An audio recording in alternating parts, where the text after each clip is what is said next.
How you doing, ladies and gentlemen?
How you doing, ladies and gentlemen?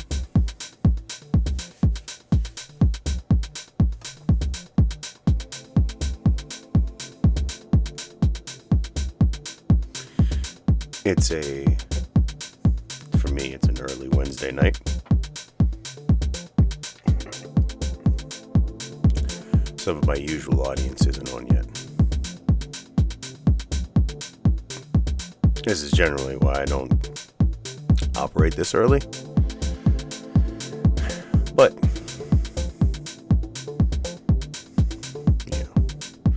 it is what it is. It's,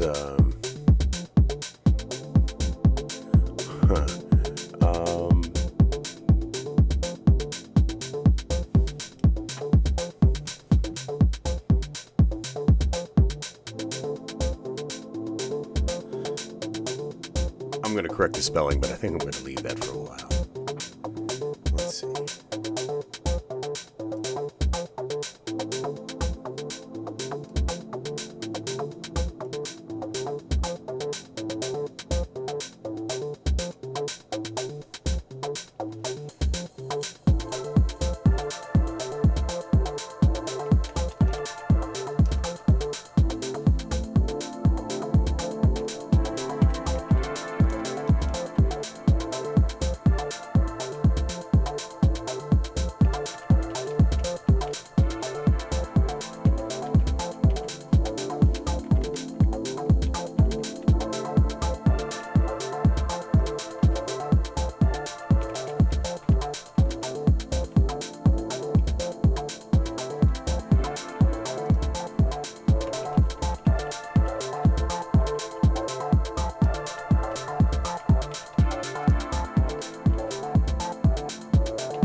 Hello, viewer. How you doing today? Or tonight? It's tonight. It's Wednesday night. Still early. I hope you're doing well. Hope the week is going well for you. Productive, profitable, hopefully at least peaceful.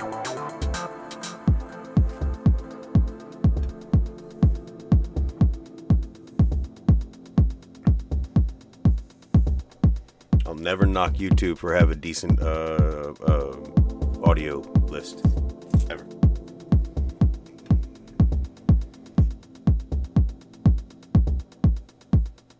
Let's go ahead and just make that. It's only 2 minutes left. All right, so ladies and gentlemen, this evening, I have one or two things for you. I've done a spotlight on FONV before, and tonight I would like to do one on Anomalous. He has two channels. One I understand is not monetized, and that's unfortunate. But he has a lot of good stuff on it, and I at least want to, in my fashion, spotlight something that is in the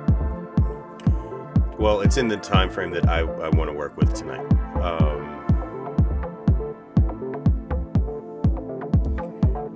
It's like 11 minutes and 40 seconds. Some of his other stuff is like almost an hour, and while I do get into long form stuff, that's not what I had in mind for tonight. I wanted to play some Fallout New Vegas, but I did want to do a couple analog shorts or just something before I get into the video game, just to get warmed up and all that jazz. Grab yourself something to eat, something to drink, something to smoke on. And for that one user that commented, I will never truck with normality. We don't do that here. esoteric and what is it? What did I say? Hold on.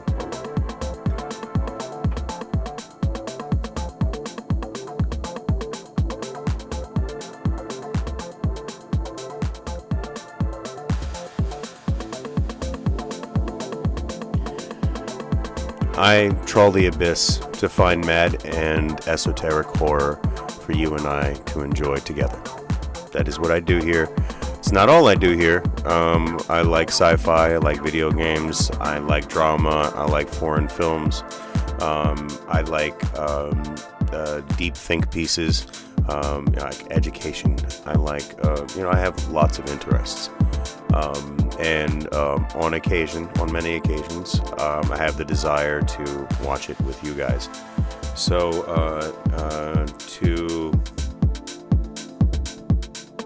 well, I'm not going to call you out, but to the guy telling me my stuff is weird and nobody gets it, well, you were here, you clicked on my link, and you got what I offer, which is sci-fi, analog horror, short films, video games, from my Steam list. Like, it's all there. And I release at 7 a.m. every day. I have 200 plus films for you to find something that you will like. But thank you for commenting. I appreciate it. Like, just like a lot of channels, my stuff isn't for everyone. But for those of you that have followed and have stayed with me since the beginning, what's up, guys? How you doing? We're just getting started. I have plans. I even have a vision for the future of this channel, but I have to take baby steps so that I don't get burnt out, because I love doing this. I love meeting new creators and new fans. So I will never just stick to as you say, normality. But again, thank you for the creative criticism. I appreciate it.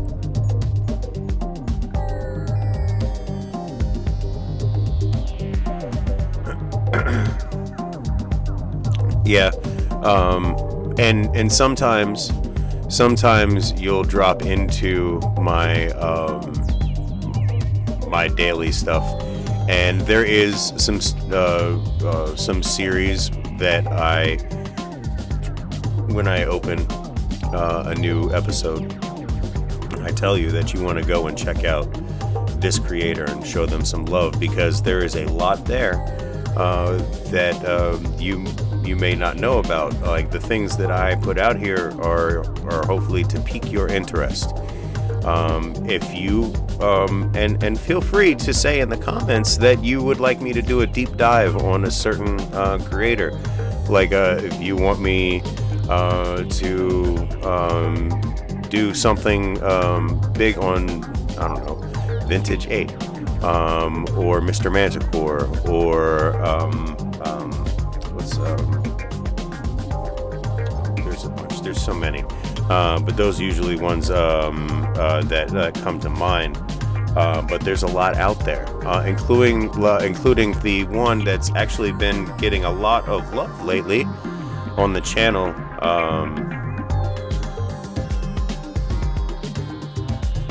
It's the UAP universe, I believe. Hold on.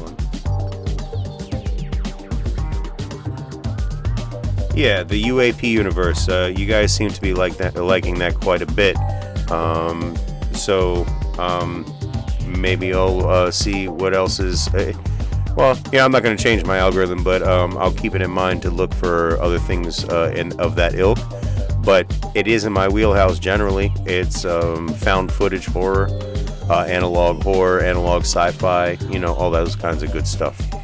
So, yeah, stay tuned, because eventually I'll come around to all that stuff. I have a gigantic playlist of just stuffed with full of good tidbits for you guys and myself to watch together. I do a lot of yeah, I've always done a lot of streaming, like first time watches and all that stuff. So just, stay tuned is all I can say. Home. I put this one out purposely for people to see. But it is a really beautiful short animated film, and I'm going to look into some more of that stuff too.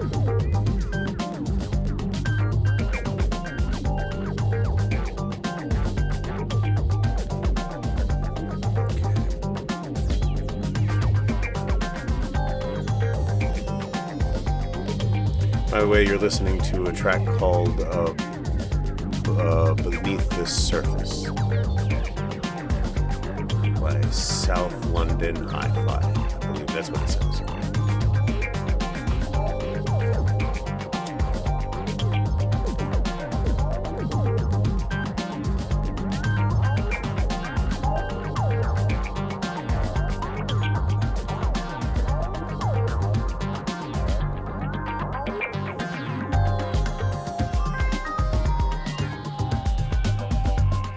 We got a bunch of new products in the store. I'll be doing some reviews probably Saturday.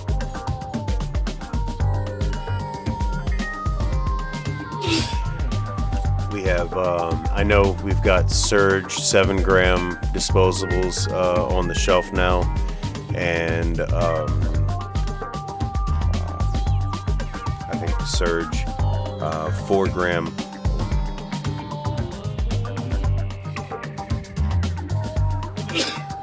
Excuse me. Surge 4-gram THCA diamond sauce wax available now on the shelf. I have one of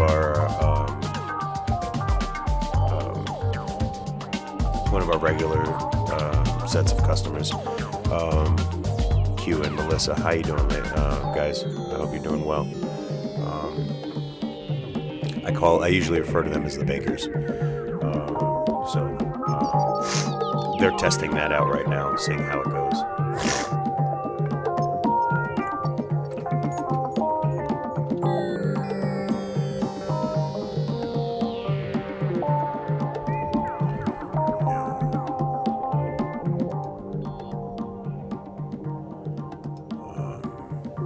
And we also got Big Chief back in shop, so go and check that out as well.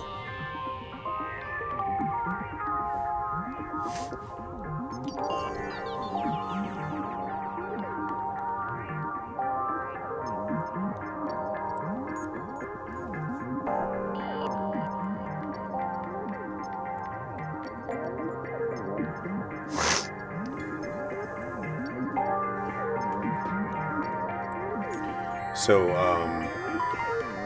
this evening I have, well, at least the first one we're going to look at is called The Awakening of Antarctica.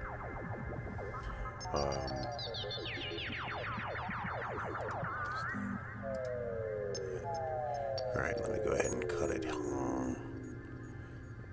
And so that was the intro. Let's do...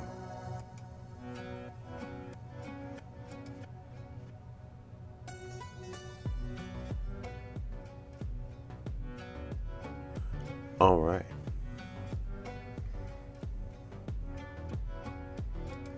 Welcome, ladies and gentlemen, to the Gnome Show After Dark. I am your host, Josh, and tonight I have for you The Awakening of Antarctica by ANOMALY.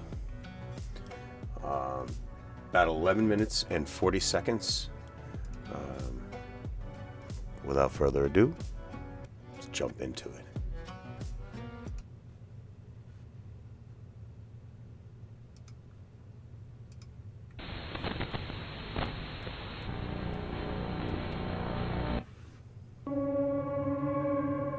Antarctic Exploration Log, January 1962.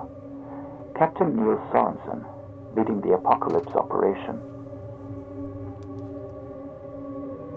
At a longitude of 77 Tassix and latitude of 47.6, I note the arrival of the crew on Antarctic lands on January 12, 1962. After a brief stay in the Argentine city of Ushuaia to load the last provisions, we met with Dr. Nestor Sarso.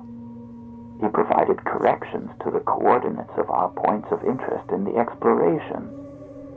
Our encounter was truly helpful, as our calculations had a couple of serious errors, which might have led us several kilometers away from the budgeted site. Additionally, Dr. Sartzog handed us a couple of substances in small metal boxes, suggesting their use in case things became dangerous. Although he didn't provide as much information as we would have liked, he assured us that if the occasion arose to use them, we should not take more than 4 hours to leave the area. We would appreciate it if we returned to the shores of Parque Cabo de Hornos in Chilean territory without any incidents. He made it very clear that the contents of these boxes should not, under any circumstances, be ingested by us or anything we might encounter. In the early morning of January 12th, we landed on Antarctic shores. Both the mainland terrain and the ice floes that hindered our entry into the coast seemed to be our first and formidable obstacle. In fact, one of our ships suffered an impact that left it with structural damage to assess. We may need to repair it right here, so we have contacted agents. So these guys, when they made their journey into these ice-packed waterways, they were brave, stupid, but brave. I mean, I say that in jest, but like they definitely weren't stupid people, but definitely like taking wooden ships like into ice fields like this. Woof. That's just, oh man, that gives me the shivers just thinking about it. No pun intended. In Ushuaia to resolve the situation as soon as possible. The terrain itself has proven slightly different from what our cartographic team had delimited previously. However, we have managed to land in the right place. For this reason, preliminary explorations will be aimed at correcting the geographical markings on our maps and tracing the upcoming routes with the greatest possible certainty. The following days have been tremendously successful for us. Being in Antarctic lands during the summer has allowed us to see the horizon more clearly and determine points of interest more rapidly. We have extracted soil samples, hoping to find traces of microscopic life in accordance with variations in atmospheric temperature and the phenomenon of acid rivers that descended from the Australian desert, as documented from 1915 to 1935. Due to the consequences of the war, the record has been discontinued, losing almost 30 years of tracking the advancement of the phenomenon. On the penultimate day of the expedition, we found the object we have been searching for decades, theorized only theoretically. It was located about 15 kilometers southeast of the Alright, theoretically. I think he actually paused there for a second, realizing whatever.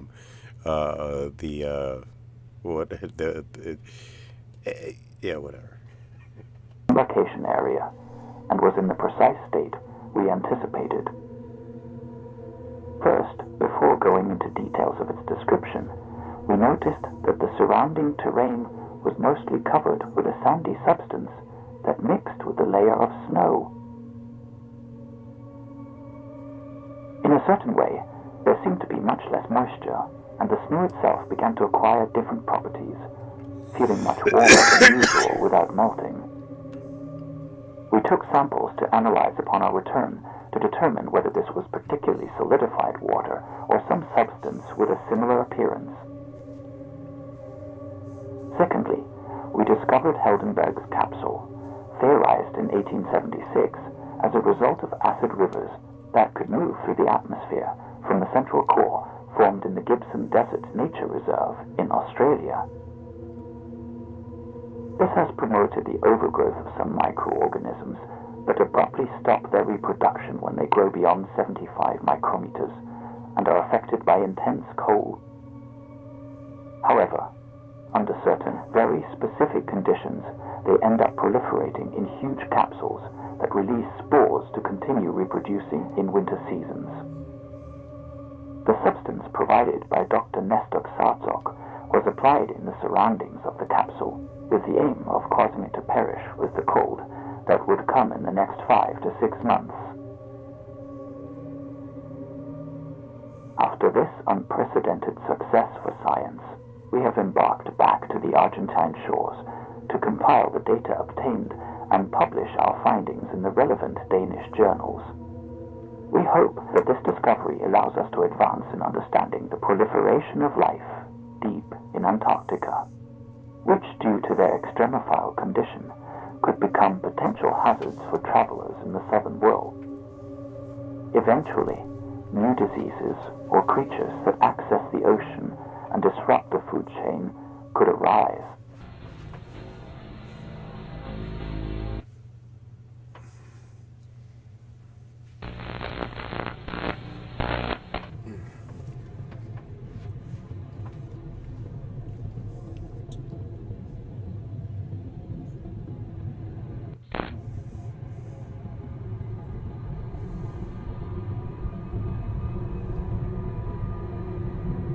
I mean, they look like microorganisms.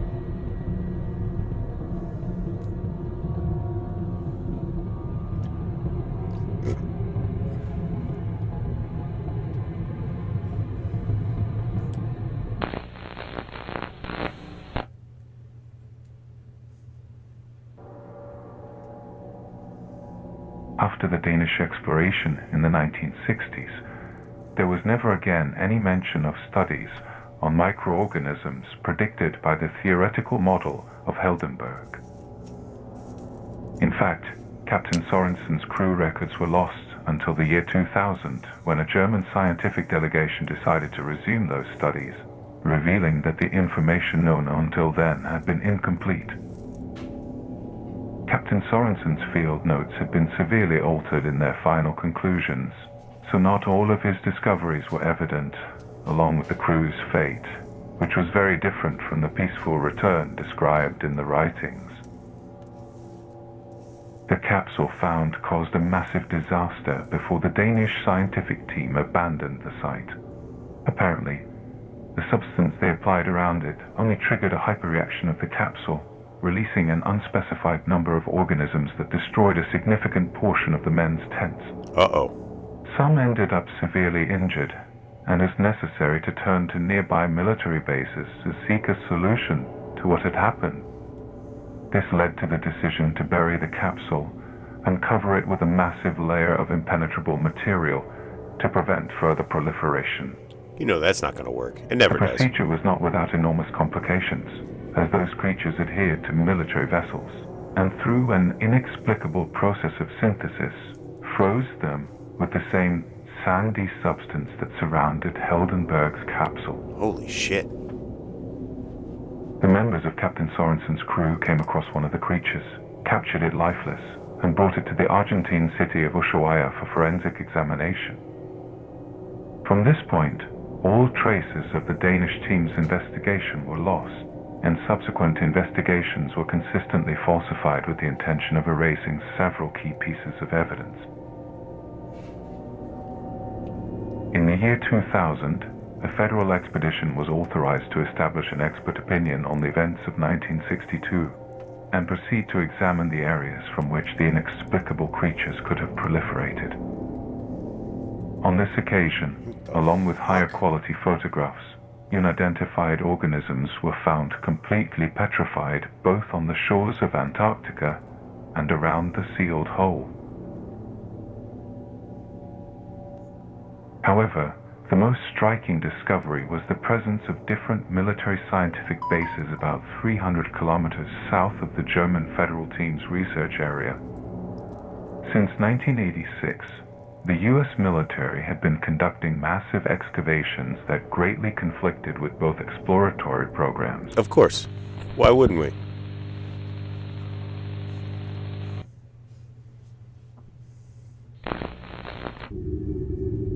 Kreatur von Interesse Nummer 1. Eine formlose Masse. Creature of interest number 1. An amorphous mass with a gelatinous appearance is identified. It is immensely hard to the touch, to the extent that some tools ended up severely damaged when attempting to move it from its position. It remained silent for much of the exploration, except for brief moments when it seemed to emit a sound close to a frequency of 14,000 Hertz. Man. Mit einem gelatinösen Aussehen wird identifiziert. Sie ist enorm hart bei Berührung. So sehr, dass einige Werkzeuge schwer beschädigt wurden, als versucht wurde, sie von ihrer Position zu bewegen. Sie blieb während eines Großteils der Exploration still, mit Ausnahme von kurzen Momenten, in denen es schien, einen Klang in der Nähe einer Frequenz von 14.0 Hertz abzugeben. Kreatur von Interesse Nummer. Creature of interest number 2. It is a structure emerging from very soft and malleable rocks in the sea. At times, it moves with lightness and certain passivity. With each movement, no matter how imperceptible, it emits a sound resembling the crunching of bones. Additionally, it releases an odor similar to ammonia. It is the only one of its kind found on the coast. 2. Es handelt sich eine Struktur, die aus sehr weichen und formbaren Felsen im Meer auftaucht. Zuweilen bewegt sie sich leicht und mit gewisser Passivität. Bei jeder Bewegung, so unmerklich sie auch sein mag, gibt sie einen Klang von knirschenden Knochen von sich. Darüber hinaus verströmt sie einen Geruch, der dem von Ammoniak ähnelt. Sie ist die einzige ihrer Art, die an der Küste gefunden wurde. Kreatur von...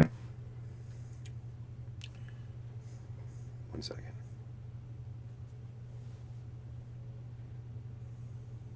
Damn it. I know what's going to happen while I'm reading.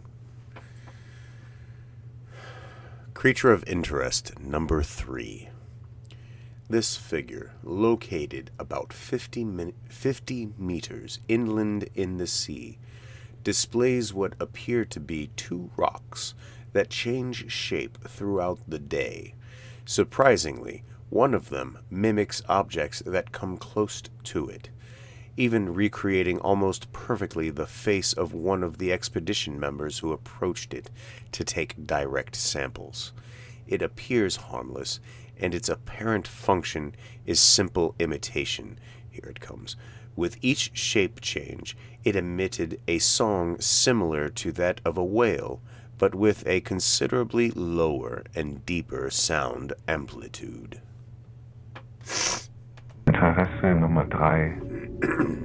Diese Figur, die sich etwa 50 Meter ins Meer hinein befindet, zeigt, was wie 2 Felsen aussehen, die im Laufe des Tages ihre Form verändern.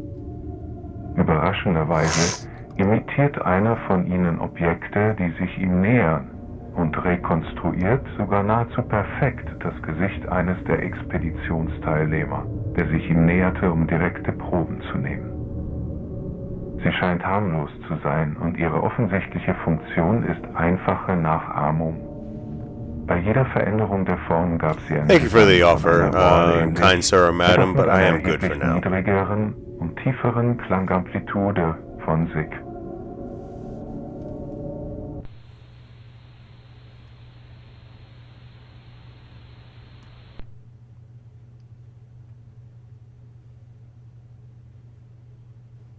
All right. So that was The Awakening of Antarctica by Anomaly. Let me go ahead and sound off in the comments, like, subscribe, and share. it was kind of weird hearing the German, and you know, and that's why I read it out for you guys. But if you knew German, then cool. See you in the next one, guys. Be safe, happy, and healthy. And yeah, have a good night, guys. Okay, all right. So let's go back. Let's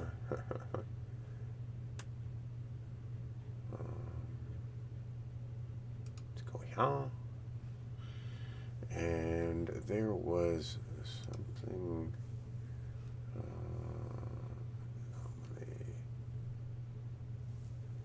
He's got all kinds of stuff.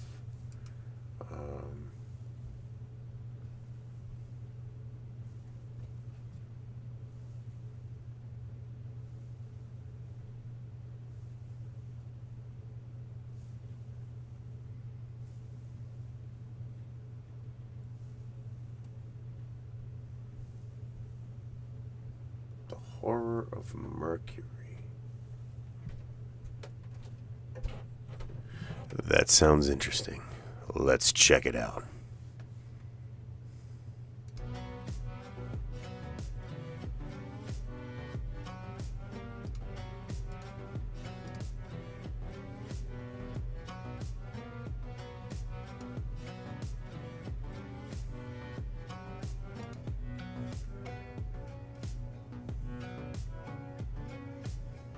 I really like this song.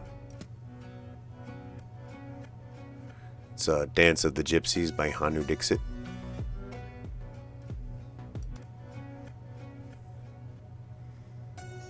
Alright, here we go. Welcome, ladies and gentlemen, to the Gnome Show. I'm your humble host, Josh. I should know this by now. It is my job to troll through the abysses of YouTube, finding shiny tidbits of goodness for you and I to watch together.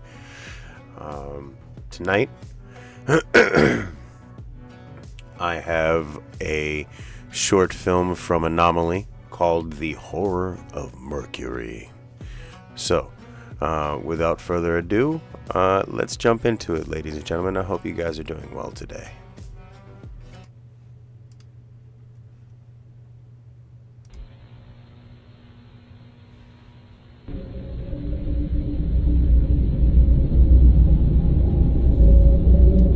Alright, did everybody catch that? Dr. Lawrence McKinney. The Case of the Four Astronauts. 1985. That was a good year. Yeah.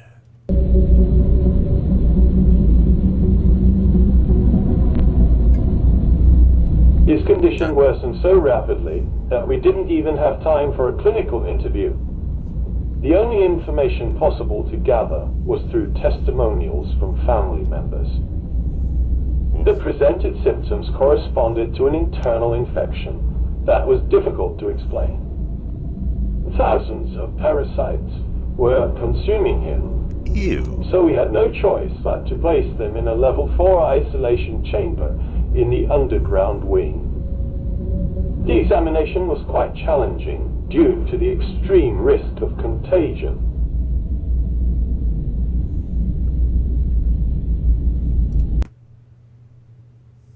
So I assume all of these are parasites.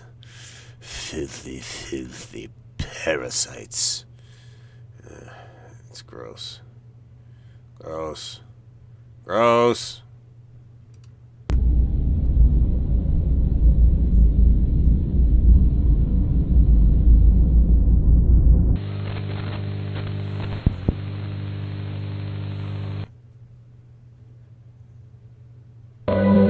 Venus takes 224 days to orbit the Sun. Little Mercury just 88. Mercury never strays more than 43 million miles from the Sun and is perpetually scorched and irradiated.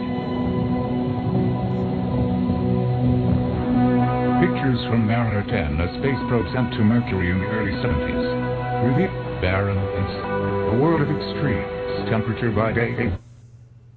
Whoops. That was It weird. was the 1960s, and the space race between the United States and the Soviet bloc was in full swing. With the successful moon landing in 1969, the results were evident. The technological superiority of the West had clearly triumphed over Eastern development. Thus, after years of intense research, humanity finally succeeded in sending one of its kind, not only into Earth's orbit, but directly onto the surface of another celestial body. Joy, excitement, and above all, the sweet taste of ideological triumph left American scientists, military personnel, and leaders thirsty for more.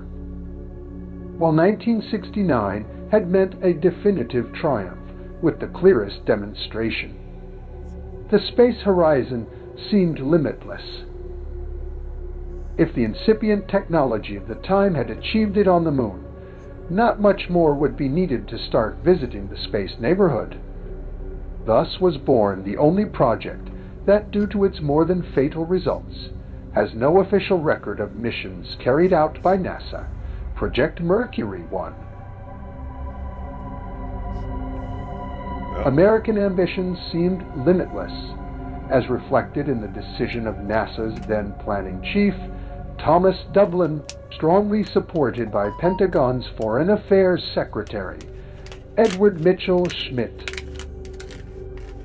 Together, they proposed the idea of sending a manned spacecraft to orbit Mercury for as long as necessary to study it and extract the most information about obtaining new sources of energy. This was in the context of the foreseeable depletion of oil for a few decades, leading to future energy conflicts and, naturally, possible federal savings.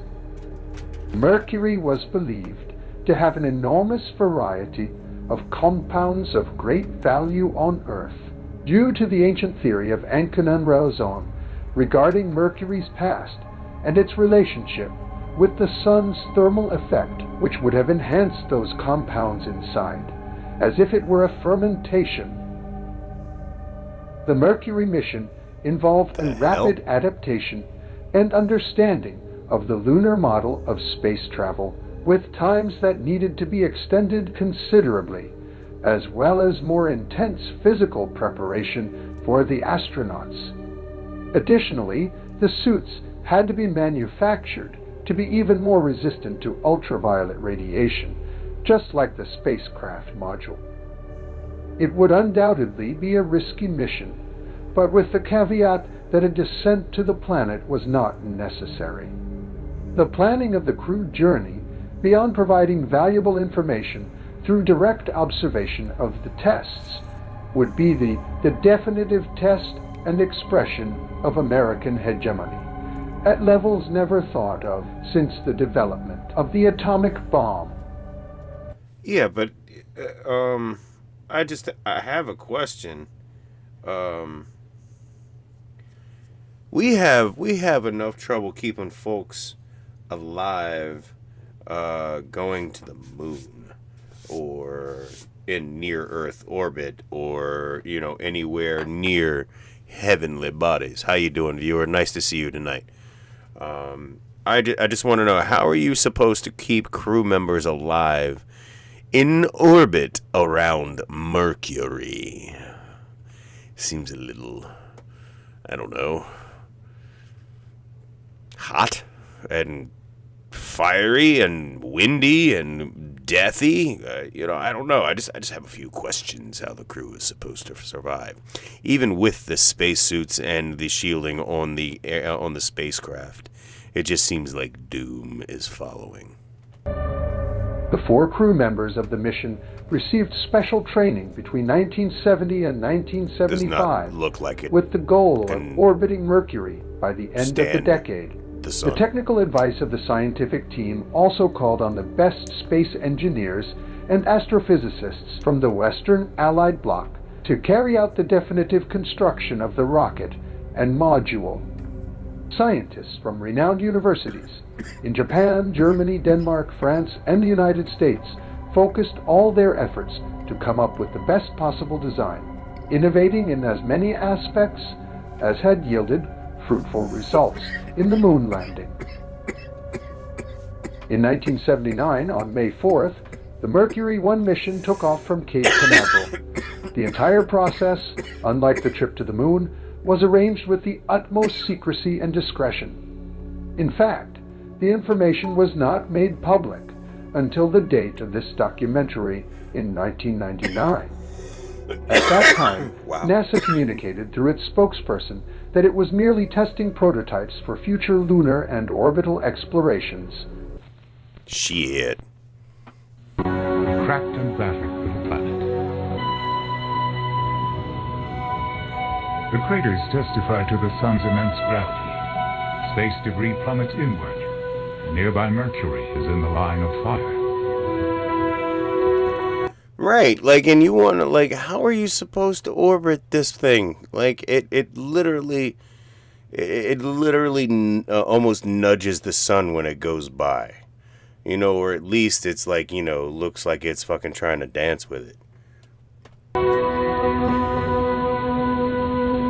Mercury's surface is like the hidden side of our moon. Both have great circular basins, and Mercury isn't much bigger than the moon.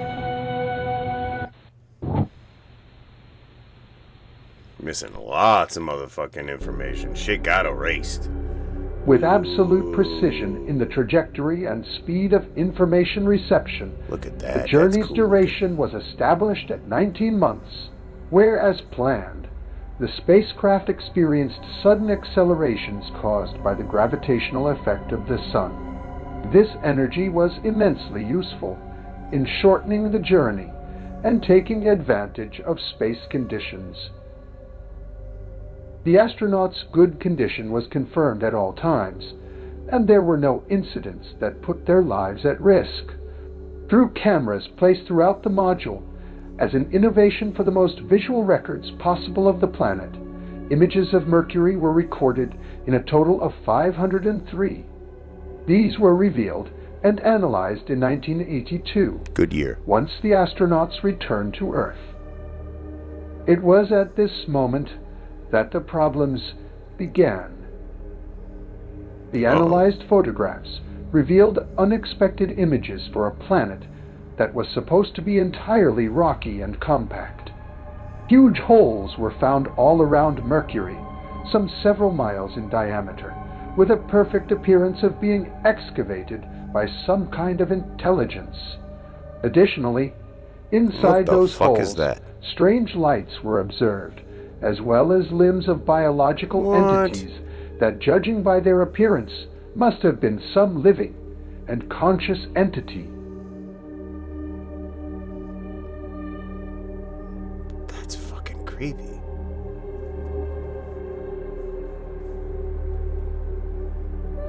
Oh, what the fuck? Those are legs.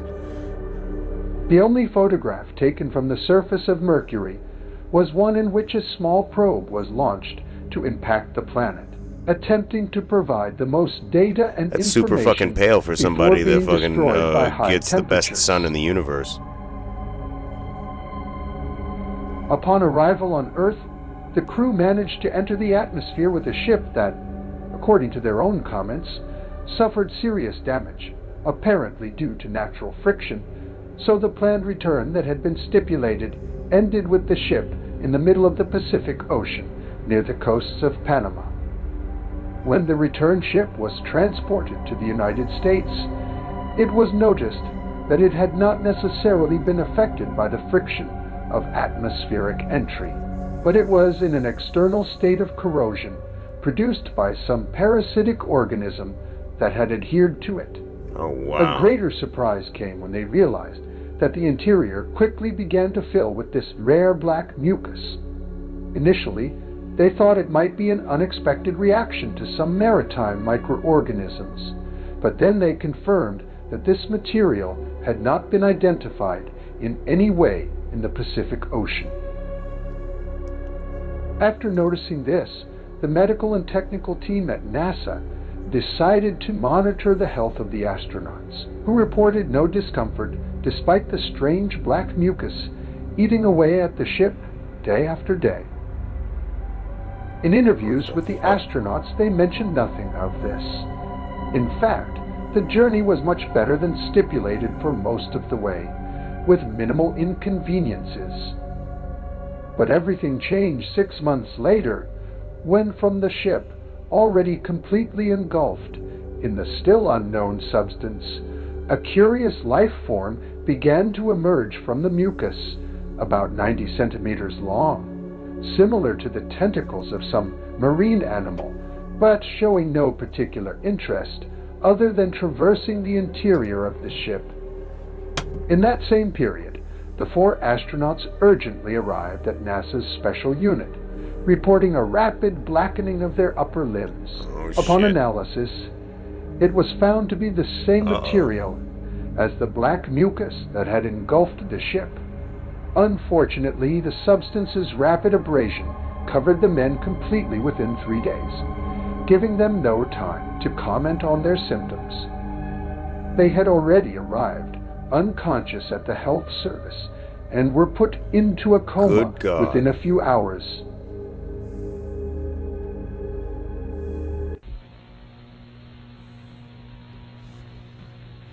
Woof.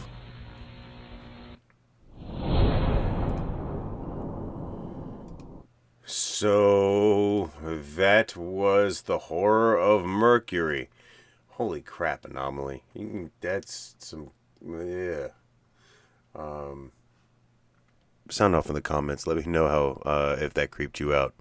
It was pretty gnarly. Especially the astronauts, like, just, they were already gone by the time they were taken in. Like, subscribe, and share. Be happy. Be happy, be safe, be healthy. I love you all. I'll see you in the next one, guys.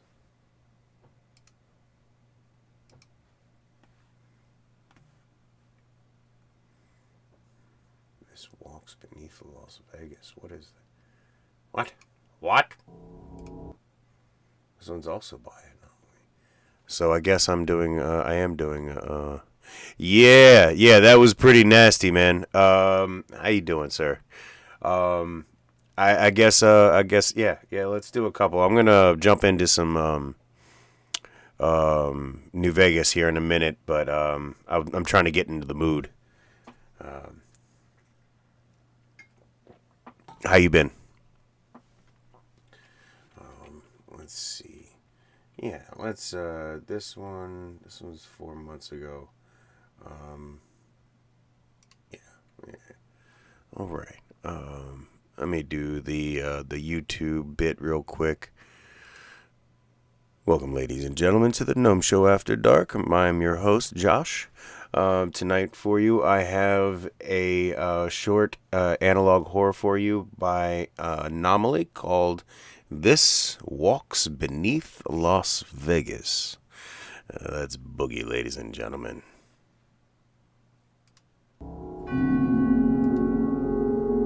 Known for its vast desert landscapes, the state of Nevada hides an enormous number of mysteries that lurk along the lonely roads that traverse the United States.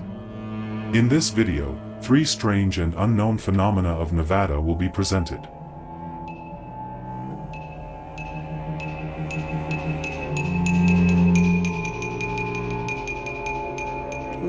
The Red Cabin. Those who have spent a few hours driving along the Veterans Memorial Highway may have noticed that for most of the journey, there is nothing but sand, rocks, and an eerie silence.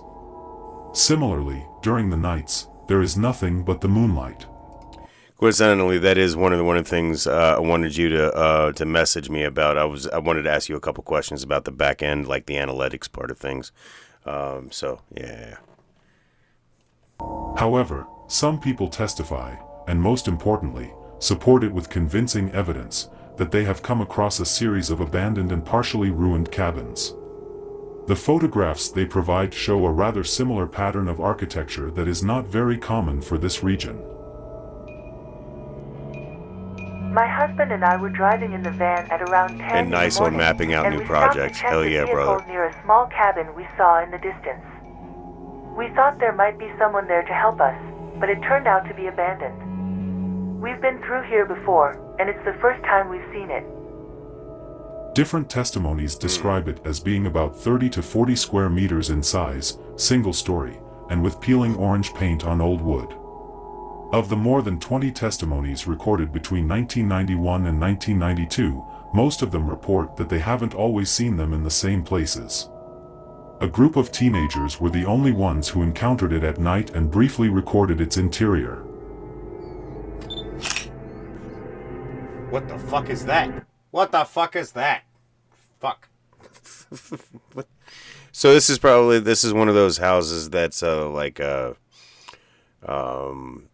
temporally like misaligned, so it's like it's always popping in and out of times and places, and it's probably got some nasty infestations too, as we can see. They found a strange, misshapen mass, similar to muscular tissue. Within this strange substance was a huge eye that, according to their testimony, blinked upon direct contact with the flashlight's light. Oh, hell no. With some fear, they retreated and returned to the car. Yeah, yes. But before leaving the place... That is a suitably logical reaction to a blinking eye inside an abandoned cabin in the middle of nowhere. Woof. They captured these two unsettling photographs. What the fuck What was is that? once a small cabin in the middle of the desert had begun to be engulfed by this red mass and transformed into a deformed entity that emitted its own light. What? It was angry that you poked it in the eye. Nothing more has been heard of this since then. Kind of reminds me of the Vita Carnis type stuff. They emerged from the lake. To the What west of emerges the from the state lake? lies the well-known Walker Lake, which also shares territory with the Veterans Memorial Highway and a small town of no more than 300 inhabitants. Away from the noise of big cities, Walker Lake is often visited by tourists and curious individuals. Hey, y'all remember that the movie fuck, man, it was it's not Tales from the Dark Side. It was a movie that they did, Creepshow, where those teenagers were on the lake and that black mass was coming at them and like ate them all up. Yeah, I know some people have their problems with it, but that shit always fucking scared the fuck out of me. I never go on those like floating dock things ever. Or if I do, I'm always thinking about the black mass floating on the fucking lake. Who decide to camp by its shores at night. Stop. This large body of water has been known by the few locals as an area of extremely rare sightings, both of UFO phenomena and other paranormal occurrences. Ooh, UFOs. From a sensationalist magazine, the following testimonies were obtained, accompanied by respective photos of a series of apparitions during 2001, which were captured by a group of hikers during the fall. On the nights of October 1st and 3rd, strange green lights were spotted hovering over the lake, with one of the witnesses describing them as lanterns. Given the distance they look like those kinds of things, if you've played Fallout 76, those things with the lures on the end of them, or the things in the deep sea with the lures on them, trying to fucking get you to come here. These lights would have had to be over 100 meters in diameter. According to the testimonies, these lights moved in a zigzag pattern over the lake and occasionally hovered over the road. The light they emitted flickered from time to time, and despite their rapid movements, they made absolutely no sound. Although the locals gave credence to this phenomenon, it did not occur again for several more years. Welcome, viewers. Nice to see you. We're watching some stuff from Anomaly. A hiker took a photograph from one of the highest points in the few elevated areas around the lake. The image speaks for itself. There is no need for further description.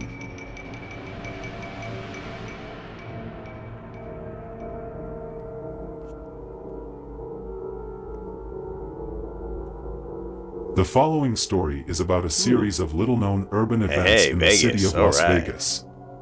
In its vastness, with lights and attractions of all kinds, amid the hustle and bustle, Many times people visiting this place don't have time to notice or become aware of some strange occurrences happening in certain hotels and also in local residential areas.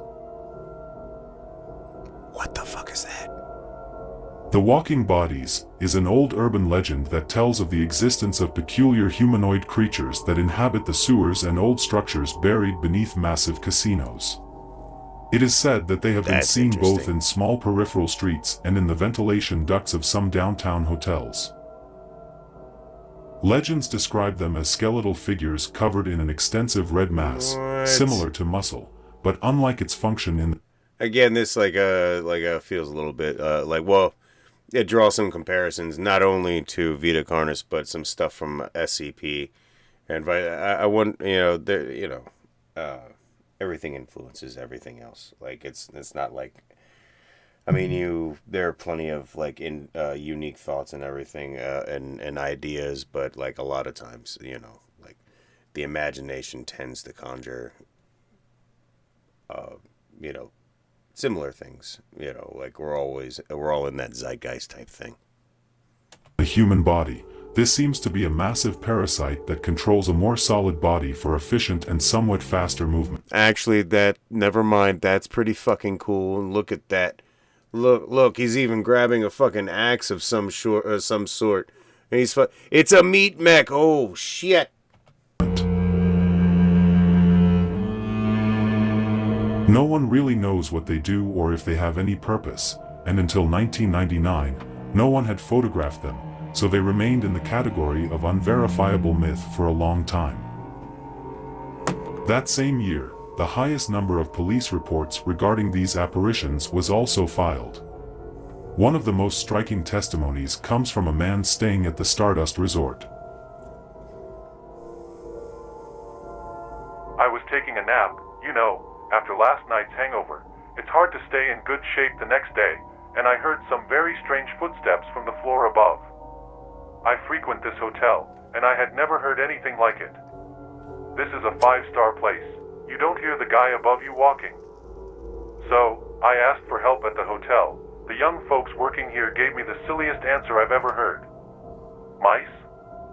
There are no mice here. I didn't pay this amount of money for rats. The next day, I heard those same footsteps, but inside the bathroom, on the walls. What the fuck? That was the last straw. I left that place immediately. However, the following week, I inquired about the rooms and the rat problem. I couldn't believe the response. They said they had to close off a large part of the upper floors because they found some bodies, some muscle tissue. I don't really remember the words they used, but the description at that moment terrified me too much. Ew. In November 1999, absolutely. 5 of these strange entities were photographed, all on different roads connecting to Las Vegas. Whether they are real or not, that's up to your judgment. However, the descriptions match perfectly. What the fuck, man? Bro, burn it with fire. All types of fire. Give me some spray cans and a lighter, man. Bro, I'm, No. Tossing fucking fire bombs down there. Nope. I'm helping the city for free. Let's burn it all. Oh God, what the fuck? Were these once human, or are they trying to be human? They look like they're trying to be human. Oh shit, look at that. You, me, and spaghetti.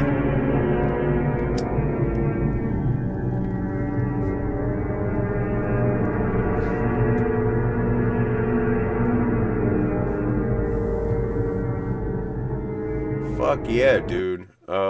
Yeah. So if you're going into Vegas, for the love of God, keep you and your pets away from the fucking manholes. Holy hell. That's why you install massive grates over all your manholes and open sewers, just to be sure. All right, let's see what else is cooking. I kind of like this guy. Comment down in this, down below. Let me know what you think. Have you been to Vegas? I haven't, but I would like to go. Have you? I know it's just an analog horror type thing. Can you imagine those things, type of things, roaming beneath Vegas? It would, it would flow right with New Vegas, but that's New Vegas. Like, subscribe, and share. I love you all. Be safe, happy, and healthy, and I'll see you in the next one. All right. Let's see what else he's got. This is some creepy stuff.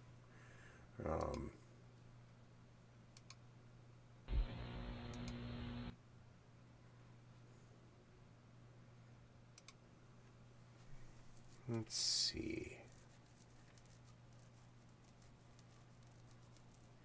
See, I want to do Babylon, but that's like almost an hour long, so that's going to get its own thing. Warsaw Machine. What is that?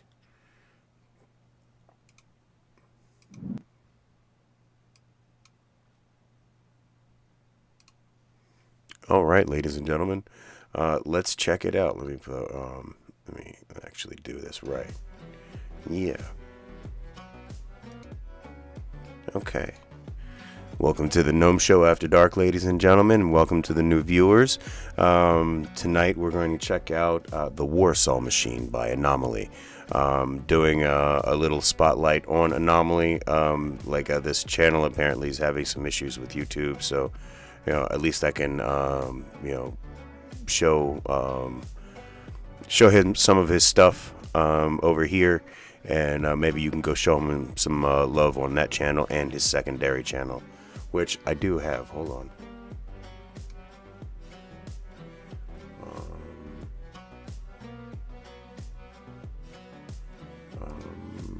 Anomaly Aesthetics is his other channel.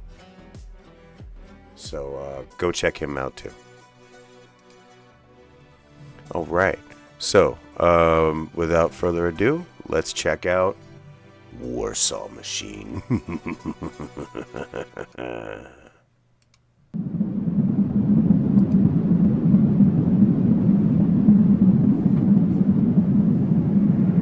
It looked like an ordinary house, one of those that you can find uninhabited in some neighborhood. But this one was different. It belonged to a man without a wife or children who had died a long time ago. Due to legal matters, his family never attempted to sell or dispute the house. It just remained there, in the middle of the city. In 2001, a couple of teenagers broke into the backyard of the vacant house. They found nothing but a sea of autumn leaves scattered across the ground. However, it didn't take long for them to come across a strange trapdoor hidden beneath the leaf litter. Uh-oh. Driven by their typical teenage curiosity, they decided to open it and see what could be down there. That's how teenagers die. They grabbed an old camera and documented everything. Simon and Jakub, cousins, were surprised to find a room that seemed to be a bathroom, although nothing indicated it. It could have easily been a cellar. They were puzzled when they discovered a hole that led to an even lower level underground. Without much thought, they decided to go down. The descent didn't seem too complex. With the help of a few ropes, they managed to venture into this dark and silent place. The two teenagers wondered what could be hidden there, beneath an ordinary house, beneath the house of a man who, as far as they knew, worked as a physics teacher at a school. As they ventured underground, they followed a rocky and narrow tunnel that, in certain segments, seemed to be connected to an underground network predating the hasty excavation they had started with. The silence didn't last long until the teenagers heard a constant noise, similar to that of high-tension cables. After continuing a few more meters, they came across what appeared to be an extremely bright room, from where the noise evidently seemed to emanate, which by then had become more than just annoying to the ear. With some fear but always driven by an irrepressible interest and curiosity, they returned to their homes and planned their return for the next day. Equipped with a good camera, they once again entered the underground area. Upon reaching what seemed to be the end of the tunnel, in that tremendously illuminated room, they found a huge machine wrapped in a strange material resembling spiderwebs. This apparatus emitted intense light from an opening in its center. To the eyes of the two teenagers, this opening seemed to be another hole, but its light was so blindingly white that it was impossible to distinguish what lay beyond. With the help of the camera, they inserted one of their arms and tried to photograph its interior. So I am forcefully reminded of what is it?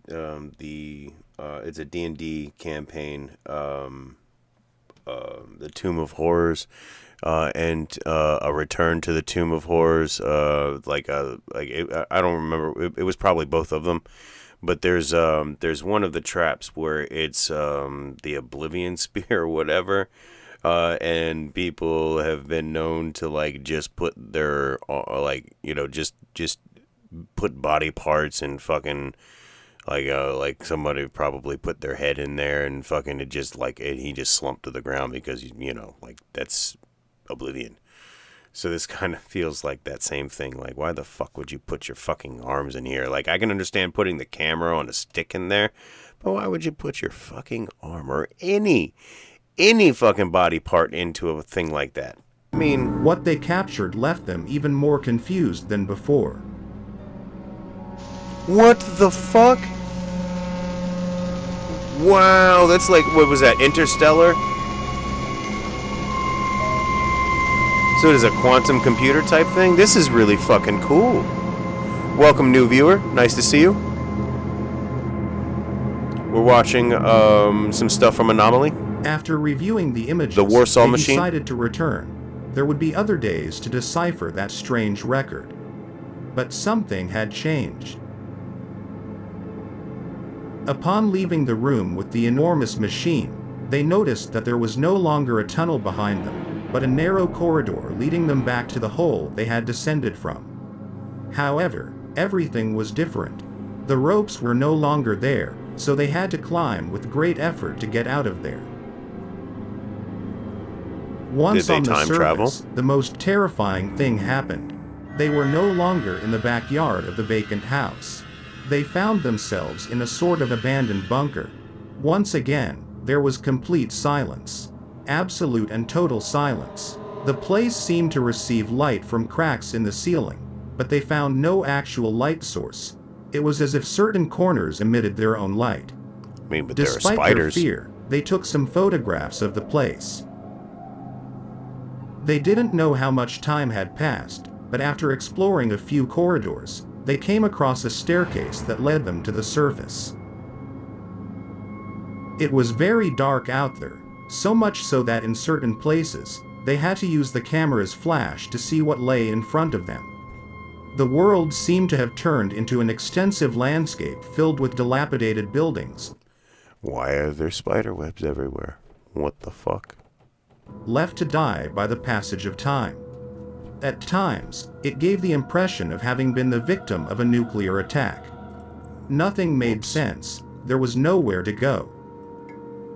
The cousins were astounded when they realized that what appeared to be the night sky was actually a strange ceiling.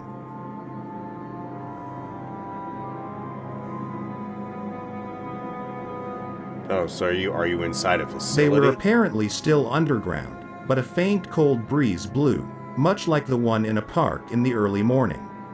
It was impossible not to perceive that place as an interior. It's like after a party or a celebration or something. It is unknown how much time they were trapped in that place, but apparently where are they the were spiders? never alone. Yeah, you're fine. I want to know where the fucking... The police found right? two young You know men what I'm saying? Like, I want to know who made those webs. Like, that shit concerns me. Hold on. Yeah, no. No, old fabric's my ass. man semi-conscious near the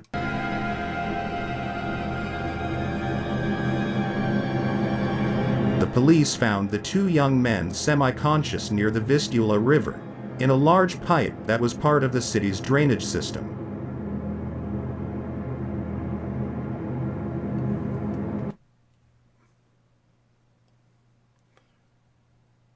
Okay, that like initially looked like rapping to me, but that's still fucking like that's concerning as fuck. What the fuck? Still want to know where all the fucking spider webs were coming. Who made the spider webs? Their faces were horribly mangled, and a fungus seemed to have grown over their wounds. Ew. The doctors were never able to determine the type of infection it was, as unfortunately, they passed away 2 days later.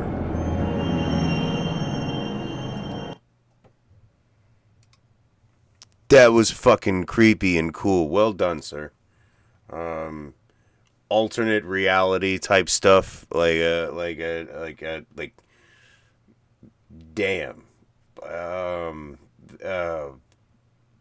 damn, like that's the kind of stuff that I feel would be possible. You know, like you go poking around with something that you don't understand, and all of a sudden you turn around and you're just, I mean, you're in a place, but it's not where you were before.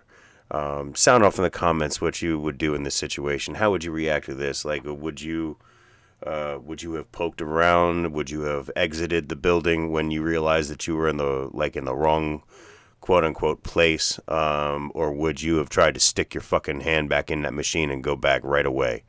I would have tried to go back right away. At least to see if I could come and go as I please. You know what I'm saying? You know, like, subscribe, and share. I love you all. I'll see you in the next one. Yeah, that was pretty good.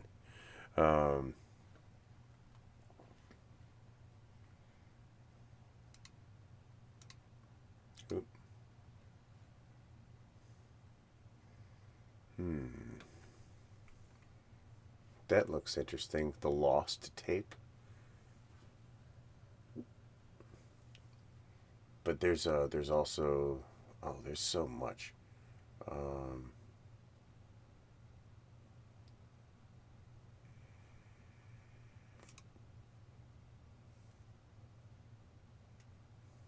Let's see.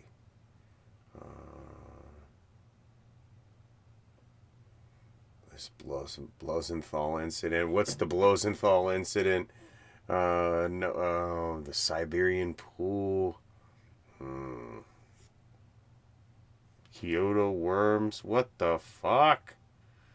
I mean, these all do seem like they're related to the Emerauge infestation or whatever, or explosion from the mountain. Let's see what the Blosenthal incident is about, because I always like titles like that.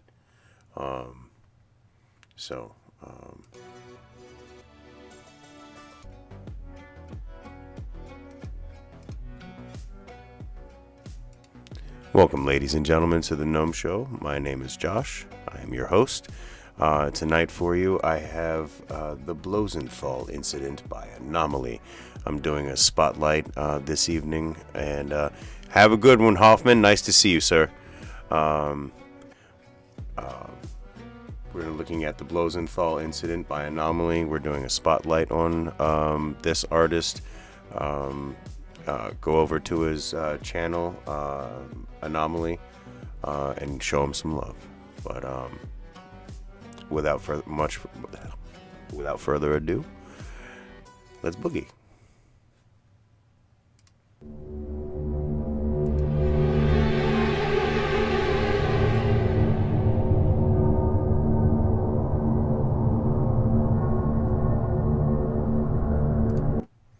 The images correspond to screenshots from surveillance cameras that were leaked on a recently deleted subforum on Reddit. The user who posted the photos a former nurse at the hospital, witnessed an abrupt military intervention. All workers and patients were ordered to evacuate to the underground area, and even ongoing surgeries were suspended.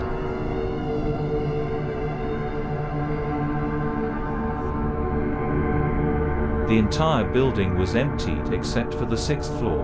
Rumors quickly spread, pointing to an extreme case of biological risk. Apparently, there had been complications with some inmates who were undergoing emergency surgery in the upper floor operating rooms, and a strange substance was found in their bodies. 4 days later, following the so-called Blossomthal incident, the security tapes of what happened on the 6th floor were recovered. Oh, goody. Ooh, shit.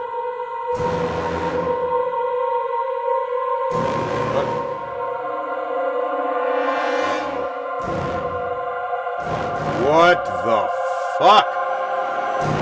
Oh my god. Burn it! Burn it! Burn it all! Whoosh!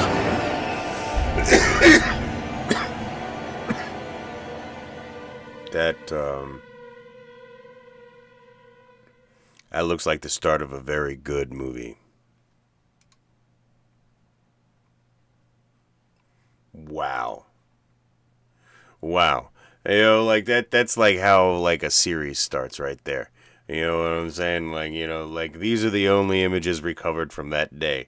Whatever was in there is now out there somewhere. God help us all. Oh man, sound off in the comments. Like, subscribe, and share. I'll see you on the next one, guys. I love you all. Be safe, happy, and healthy.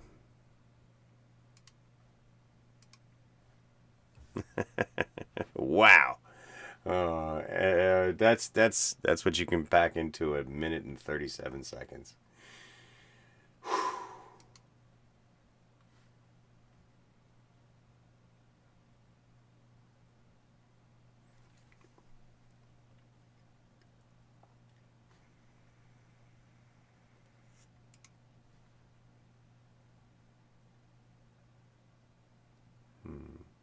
Siberian Pool sounds really good. I mean, they all sound really good. Let's do 1999 tunnels. That sounds really cool. That sounds like something we'd find. Well, remember in Fallout 3, the tunnels that you would go down, and if you had broken steel, the Reavers were there. And boy, oh boy, was that some of the scariest fucking shit ever. The Reavers always gave me high anxiety. You remember those motherfuckers throwing? Did you know that they're literally throwing parts of irradiated parts of themselves at you, and because they have such a high regeneration that they can just like launch pieces of themselves. What? And they're wearing combat armor. That's why they're so goddamn tanky. Alright, so let's look at the 1999 tunnels.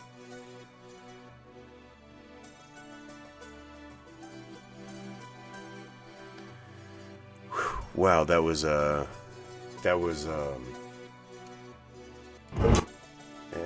on.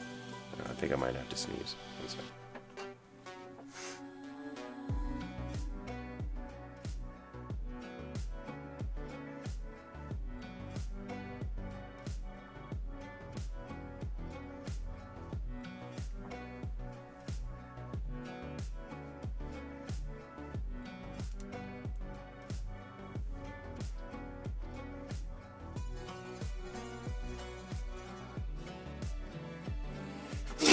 Oh, there it goes.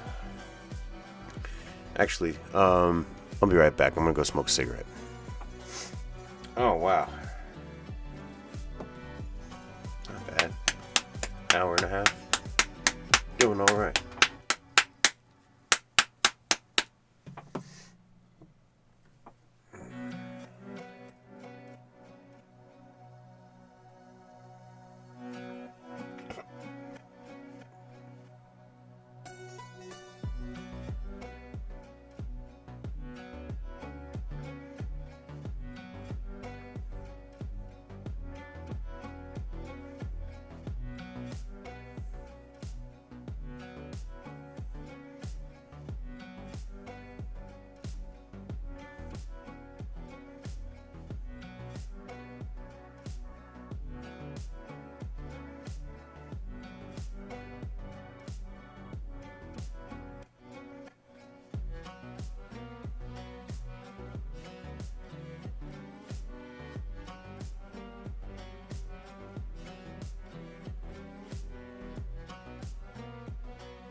And really, thank you to all my new subscribers. I really appreciate it. If you are looking to you're looking for something to watch that's not too long, and you can do it while you're at work, while you're doing some homework, while you're in the bathroom in the morning, at night, wherever. They're all short films, bite-sized pieces of yummy goodness to enjoy. There's over 200 short films and short analog horror pieces available for your enjoyment on the Gnomish Movie channel. So please do enjoy. I'll be right back.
All right.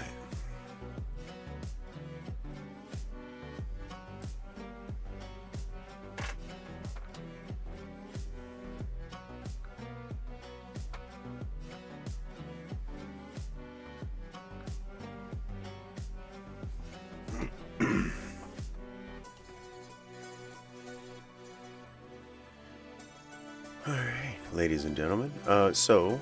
Actually, before we do that, I'm going to go ahead and take a dab real quick. Oh shit, my coffee cup.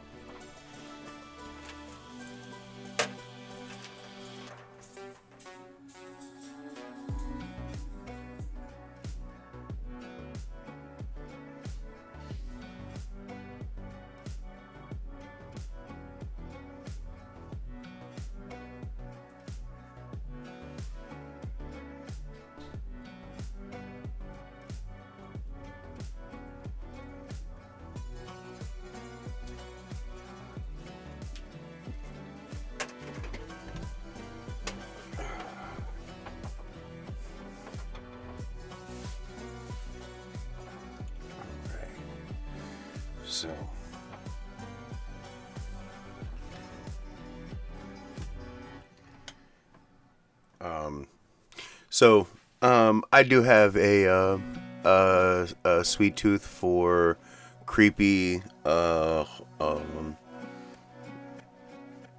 urban exploration, whether it's haunted or just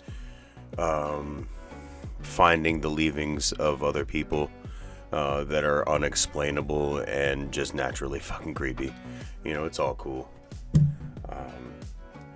But I'm also a sucker for lore. You know, I just like to know the stuff behind people's universes. You know. I think that's why Fallout appealed to me so much, because you could go and just unearth these little bits of cool, like, story that, like, you're like, there's just like you and the other survivors, and who else is going to record it, you know? Yeah. There's a game coming out in February called Pacific Drive. I'm very much hoping that it's going to scratch that kind of itch for me. I've been very much looking for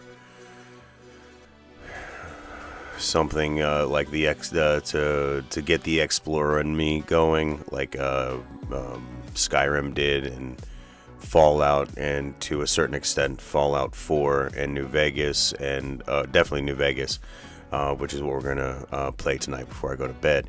But 76 as well is like that exploration bug. Like, I just want to know the little tidbits and find out stuff that nobody in the, you know, in the game, quote unquote, has seen yet. You know, like, nobody knows it but me. Yeah. Dab time. Oh.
If you got dabs, now the time to do them.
And I will always attempt humor.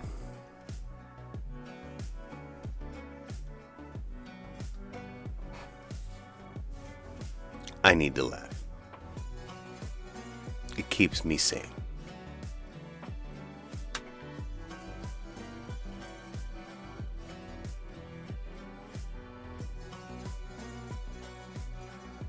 I hope you laugh with me, but I can laugh at my own jokes.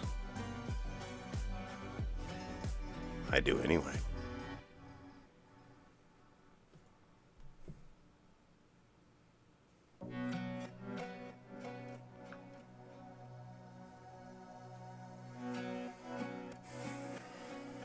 Bottoms up.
All right.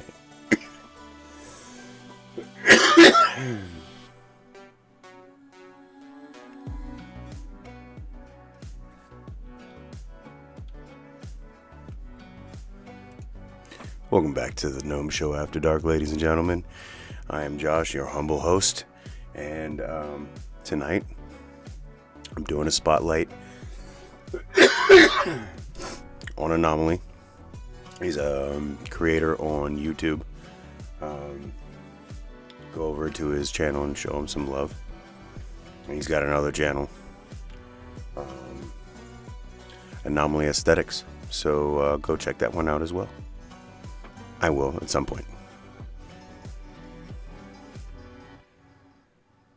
But tonight, we have 1999 tunnels.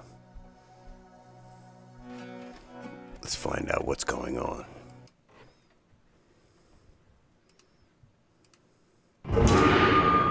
Oh shit. With the devastating earthquake of 1999, major cities in western Turkey were left devastated. Thousands of people died under the rubble, and large structures suffered considerable damage. In Istanbul, a gas leak caused a massive explosion at one of the metro stations. Fortunately, no injuries were reported, but the blast caused serious structural damage. The explosion brought down the walls of one of the train workshops, revealing a completely unknown area that seemingly represented an alternative section to the main line that was never completed. To the surprise of everyone, the area was extremely vast, much larger than traditional metro stations, and the extending tunnels had an incomprehensible height. Wow. Engineers, architects, and archaeologists who were involved in the construction of the metro in 1989 stated that they never envisioned any other excavations, and the explosion uncovered an entirely unexplored and unknown area for all experts. Several Probably meters most into this experts, I'm deep sure area, somebody knew. multiple entrances of what appeared to be a complex of corridors similar to existing subway stations were found. The corridors were filled with humidity, rusty metal, and the rails partially submerged in groundwater. When the news reached the public, many residents of Istanbul did not find this discovery so far-fetched. They claimed to have been hearing underground noises for years, similar to the ones produced by trains. What the These fuck? noises were never explained by the municipality or authorities. What is it, like the monster train or something?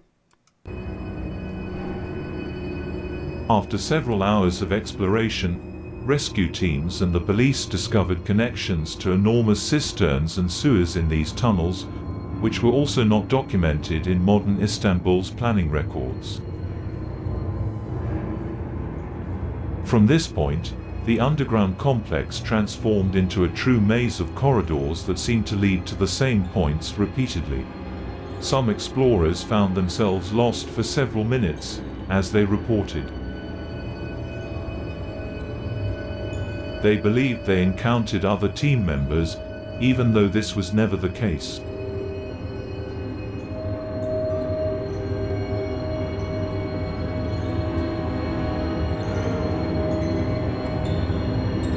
Days later, when they managed to map out some of the tunnels, they noticed that one of the tunnels, which still had rails, had not been fully explored. This path was so extensive that they speculated it might even pass beneath the Bosphorus Strait. Venturing at least 4 kilometers inside, they came across small carts filled with what appeared to be human flesh. These remained. I'm sorry, what? That...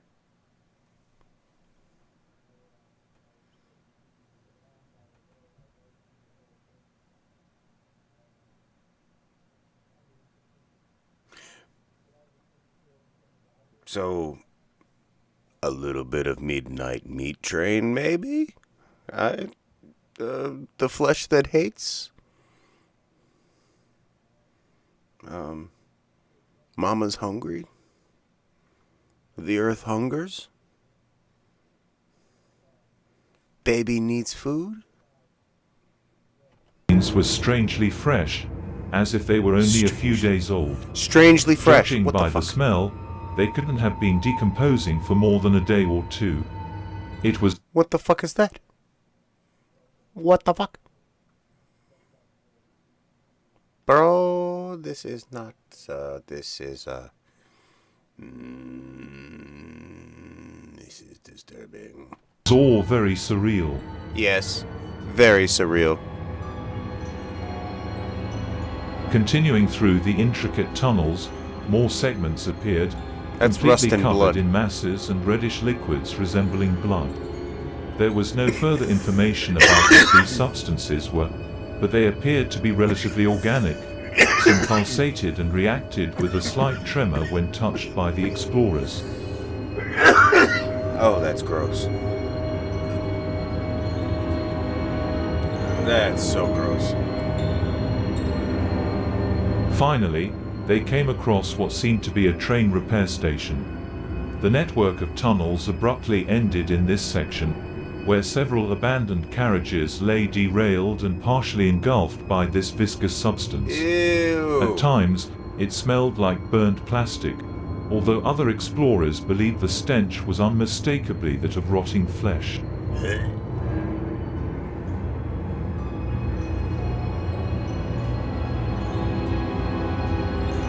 When they decided to leave the tunnels, the explorers noticed that fungus had started to grow rapidly on their boots in a strangely swift manner. Oh no.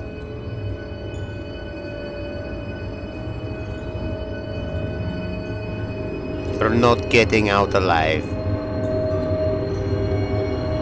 This strange frame was found in a video captured by one of the explorers inside one of the dozens of tunnels.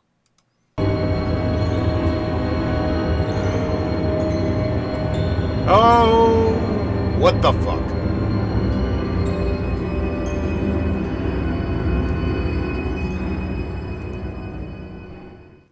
Well, we found out what them tunnels was about. What the fuck? All right, guys. Yeah. Wow.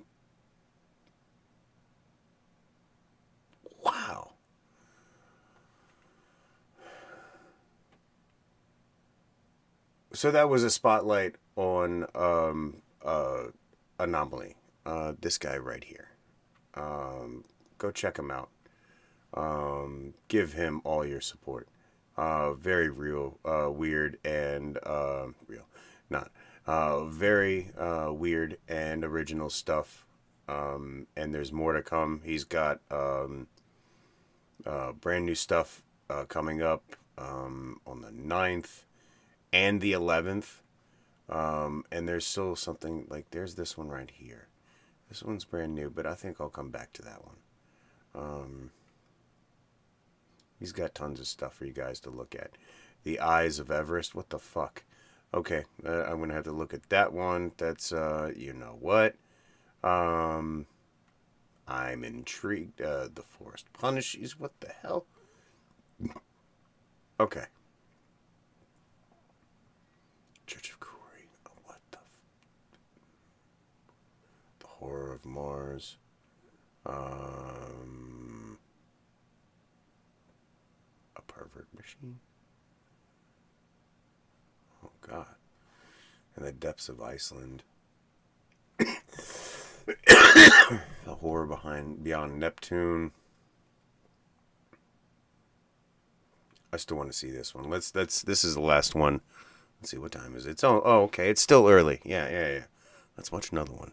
But that's for the next time I see you. Sound off in the comments, like, subscribe, and share. I love you all, and I'll see you in the next one. But yeah, the Eyes of Everest. Yes.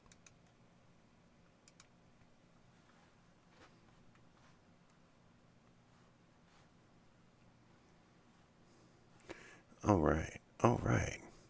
And yes, we are totally checking out the Eyes of Everest right here, right now.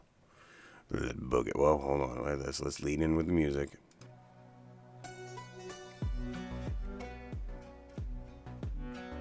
It's just a good sound.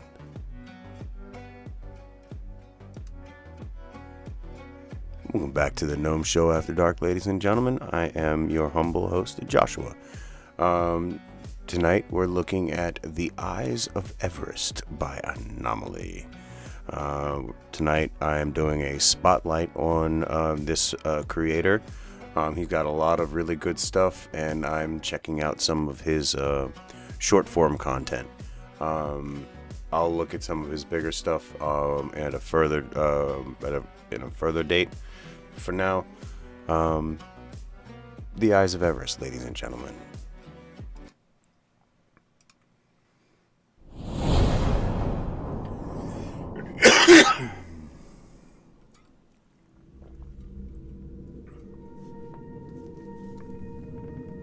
When we were told that Everest was like a sleeping giant, that it had a life of its own, we always associated it with the idea of its majestic expanse, its extreme difficulty in trying to survive the harsh weather. I'd never stopped to consider any different idea, much less to take it literally. I've always thought, it's a mountain, a massive one. It's still just a monumental piece of inert stone victimized by horrendous winds and snowstorms. even think that it's not the mountain itself that challenges climbers like me or my friends, but rather our own tested capabilities, which at any moment, in the face of an unexpected event, can become insufficient and deadly. Mar's story began in childhood, with the longing to one day reach the highest point in the world. And yes, literally, we wanted to know how far we could reach into the sky, where it would end, how it would feel to climb above the clouds and observe them from above. 38 years later, we find ourselves here, in a small lost village in Nepal, at the foot of this colossal mass of rock and ice that we have called Everest. Relatively young age. Because yes, there are men and women who double our years and continue to climb mountains. We have ventured for the first time on an expedition that doesn't need an epic ending, or a feat that would put us in the record books. It's our first attempt, and I know there will be more, and it won't be necessary to reach the highest peak, because success is being here, in the mountains, inside this inert natural monster. I am surprised that there are people who can live and survive in places like this. We haven't really started our climb in what we could call the complex expedition, and the weather has already treated us very badly in the early morning. However, by noon, the sky has completely cleared, and everything has remained very calm. I can barely hear the breeze and a slight whistle that sneaks between the mountains. The locals have said that this sound is a symbol of the tranquility of nature, announcing good weather for the coming days. We have been lucky. They have also told us about the importance of following the monoliths scattered throughout the mountain range, because failing to do so could lead to getting lost and not returning to tell the tale. They were so insistent with that warning that they managed to scare us enough to plan our route based on the position and legends inscribed on the monoliths for the rest of the day. It's turned out to be quite helpful because there were really no marked official paths. The ascent was only possible by following the trail that other explorers had kindly left behind, in addition to the monoliths. Equipped with a skilled translator, we were able to make sense of the constant warnings repeated in the stone inscriptions.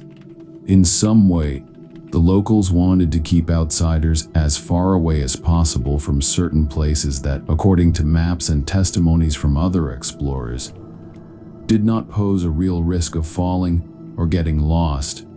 Additionally, there was a clear reference to something called the storm song, which even penetrated the most vicious blizzards and was marked as a clear sign of imminent retreat. Once we decided to start our journey, as seemed to be the tradition of the locals, they bestowed a blessing upon us and made the final suggestion not to carry excessively reflective objects or take photographs with flash cameras. We did the opposite. They didn't mention the consequences, but their warning had to have some logic. The first few hours were breathtaking. It was difficult to describe such majesty. The path was still as comfortable and defined as when we arrived in the village, until, without even realizing it, we almost had the first accident due to the narrowness of the trails that began to require the use of more specialized equipment. Unfortunately, we didn't take long to come across the famous crystallized and intact bodies scattered among the rocks. We didn't expect, to be honest, to find them at such a low altitude, but well, getting here is not for just anyone. Suddenly, and like everything that happens here, unpredictable, we were confronted with a cold gust of wind that, in a matter of seconds, brought such intense fog that we couldn't see more than 1 or 2 meters ahead. So it happened for half of the day, so it became imperative to take refuge in a small cavernous entrance and make our first base before continuing. Yeah, so you don't get When the lost in blizzard fog. had subsided, the Welcome, splendid viewer. views of the mountains returned, but as we climbed higher, any moment of good weather had to be seized to continue our march. This happened constantly during the first half of the journey, until one night things took a very strange turn. Before dawn, 2 of my companions complained of numbness in one of their legs. Perhaps they hadn't come prepared enough for the expedition. So we took more than the budgeted time to monitor their health conditions until dawn, when we would decide whether to return or continue. So that wasn't what caused the accident that had us on the brink of death at sunrise. It turned out that in the cavern that had naturally formed, pieces of rocks came loose when one of my companions, in an attempt to stand up upon noticing less numbness in his legs, drove a couple of stakes into a fragile wall of frozen stone. What happened next took us all by surprise, and honestly, I don't remember the situation very well. I only have vague memories that the cavern cracked in such a way that we fell down one of the mountain slopes, dragged by one half of the rock on which we had been resting at night. Though we didn't suffer injuries that compromised our lives, we were stunned for several minutes until we managed to regain our sense of direction. By then, Wow, all of you we had rolled survived. for about 20 meters, Lucky. and we were under a precipice that was our official route and impossible to return to. As an emergency measure, we only relied on compasses and maps that, with pure intuition, seemed to lead us to a trail that we believed was one of those indicated by the official guides. We were so wrong that in the place where we ended up, it was impossible to believe if we hadn't seen it with our own eyes, because it was nothing natural, nothing we had seen on any mountain, and honestly, nowhere in the world. Something like that couldn't exist. So those who had cameras set out to photograph the impossible surroundings we had. Uh-oh. What the fuck?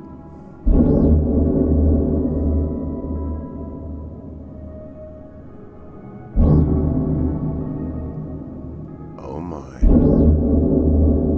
Are they alive? The warning from the Nepalese locals could not have been truer and literal. The mountains had a life of their own. Hidden in the vastness of the wild nature, they stood among thousands of tons. But they were not just isolated organs. They seemed to be the very life of the mountain. They were the receptors that connected that world with indescribable depths for humans. Those eyes reacted to the wind, to light, and to our own movements, just as those miles-long jaws swallowed impossible gusts of air and frozen droplets. The mountain in those areas vibrated and swayed as if we were on a beast dozing beneath our feet. You could feel the gentle rocking of the face of a giant that was the very earth on which possibly those Nepalese men and women carried out their daily lives with total normality. The temptation to enter those jaws was enormous. But despite being a few feet away at a distance, they were actually enormous holes that would take us days to reach.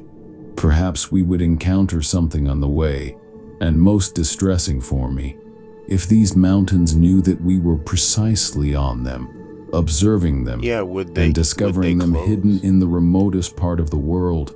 Even the mere idea of imagining the interior of that immeasurable entrance to a world incomprehensible to anyone who didn't have it before their eyes didn't let me think clearly. I can tell this. I could witness and write about this miraculous experience.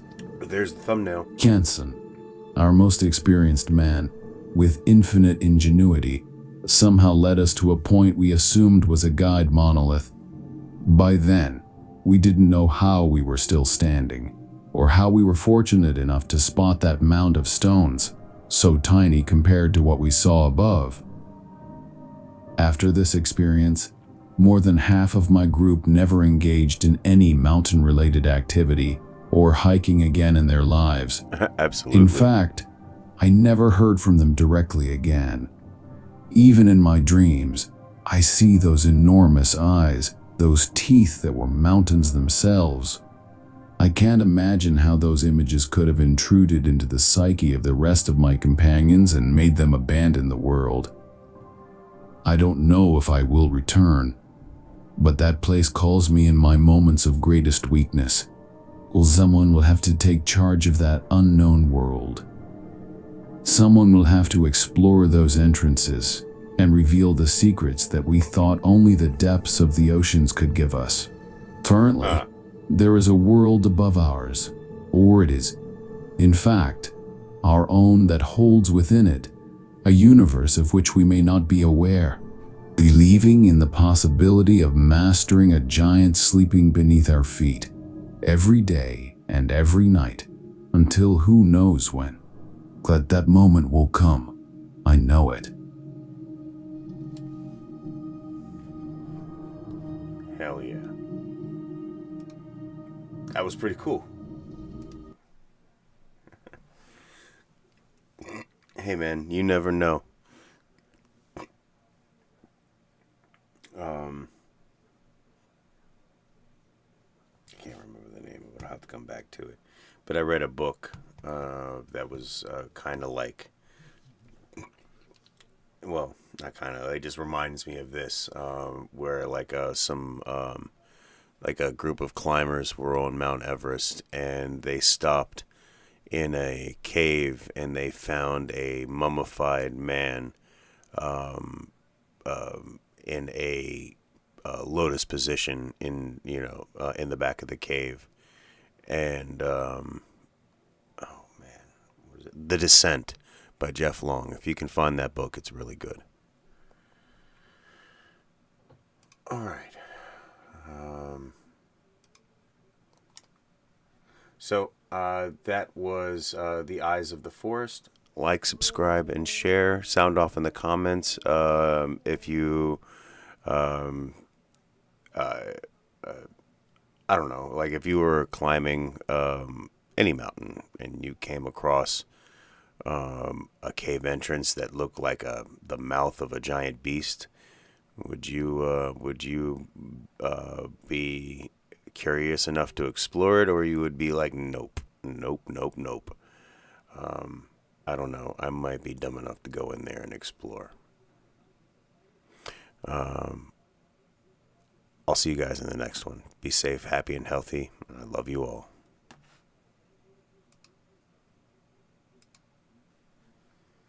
All right.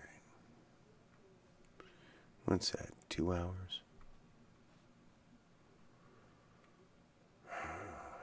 Do I want to...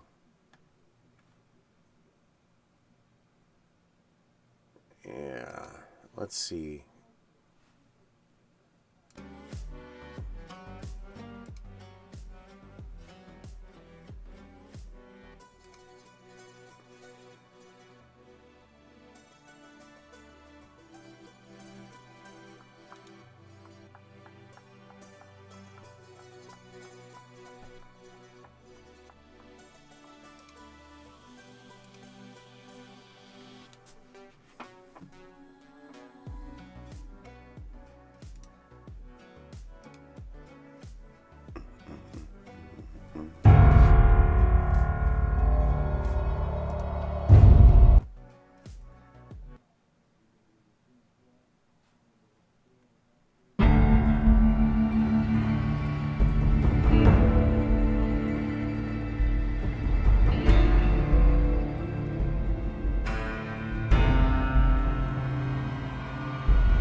I'm gonna go stretch my legs, and apparently, I need to,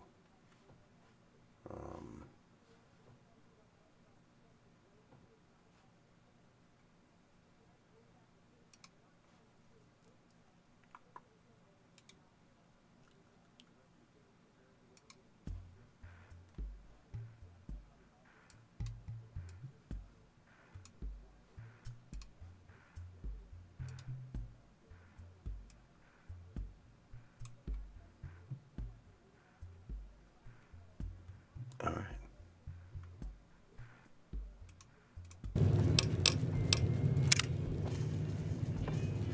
All right, yeah, I need to go stretch my legs. Gonna go smoke a cigarette, get some air, and I will be back.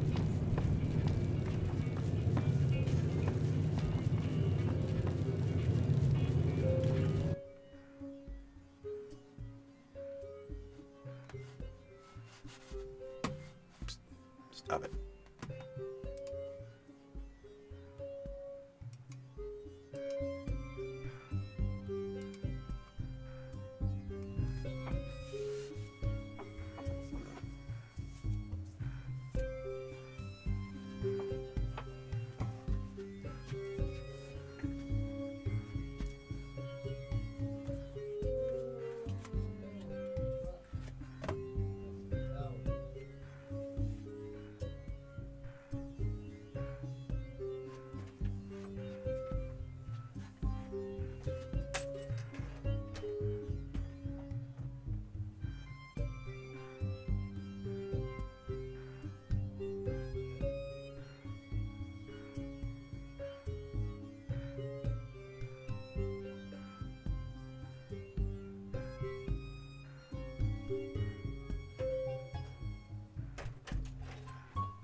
Alright, ladies and gentlemen, so welcome back. Last time we were in New Vegas, I forgot to save. And since we're playing on hard mode, forgetting to save is a crushing realization.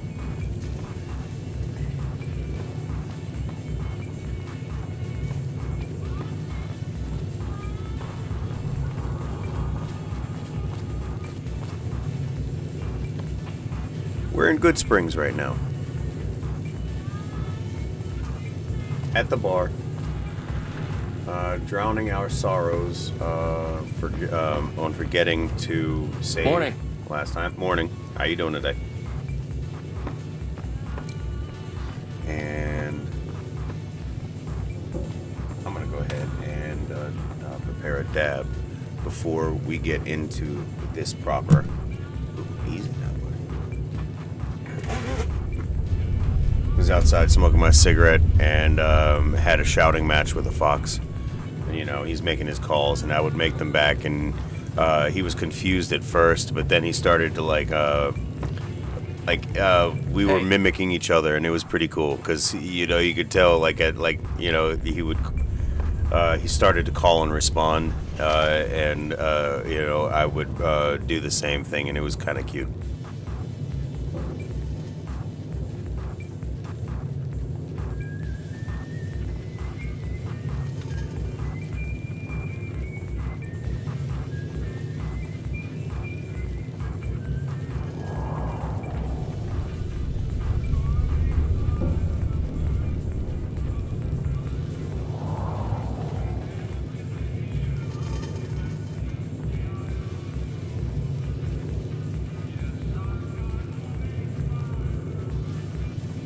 I wonder if there's a windstorm going on outside. It sounds pretty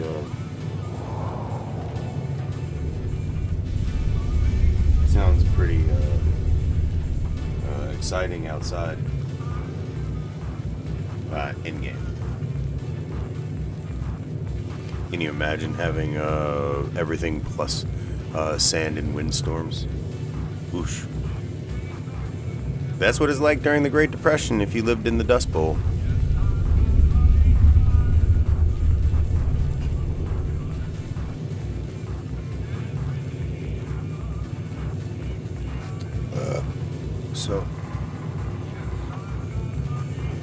Alright.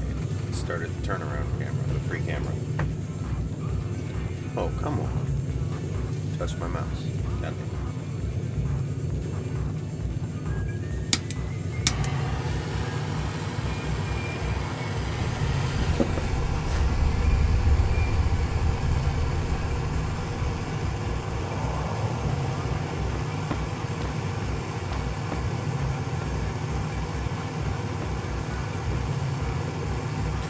So this evening we've got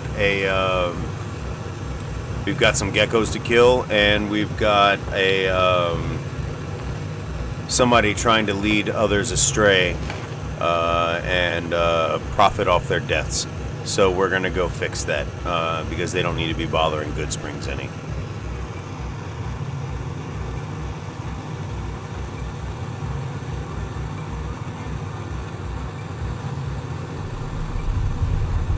And I believe we need to equip the shotgun.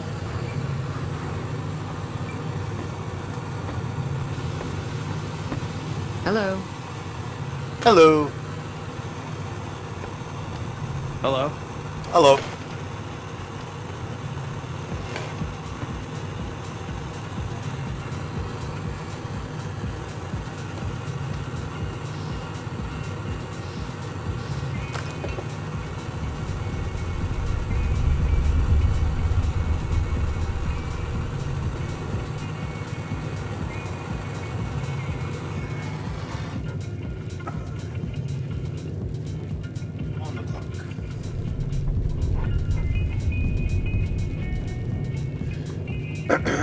Make sure, very sure, that when you are doing dabs, ladies and gentlemen, especially the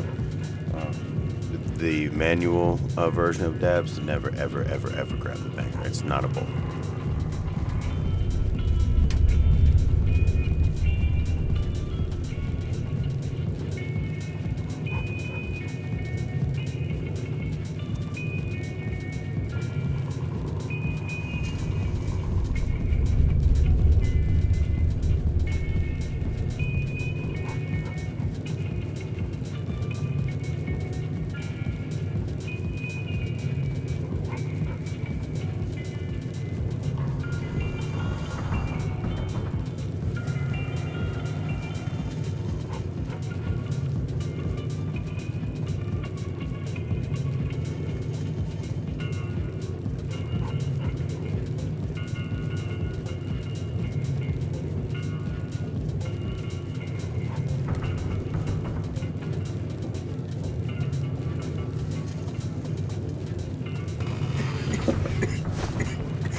Hey.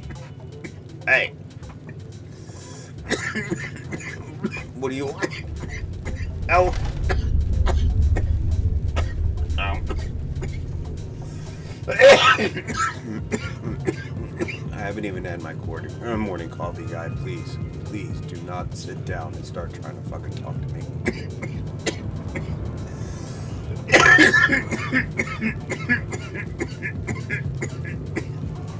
Ma'am, please bring me my coffee. He won't stop staring at me.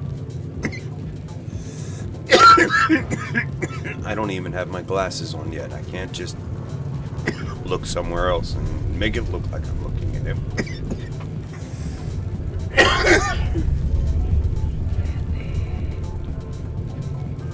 Or go to sleep behind my glasses.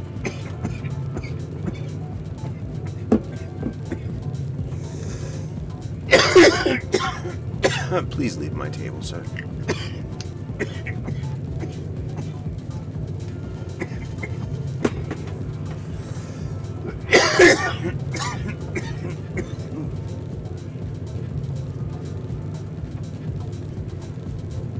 All right.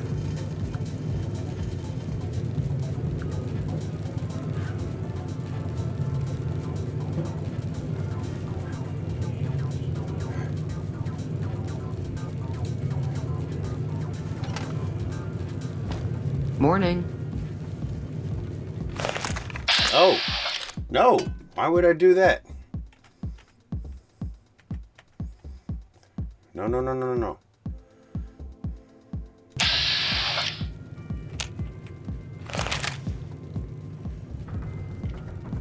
There we go. Sorry, Trudy.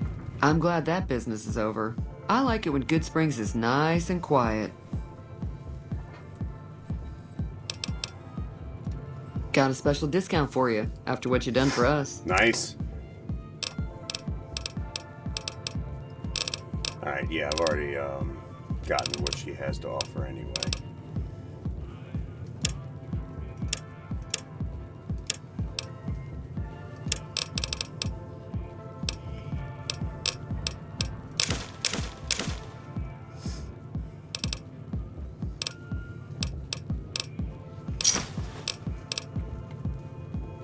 Give me a shout if you need anything else. Yes, ma'am.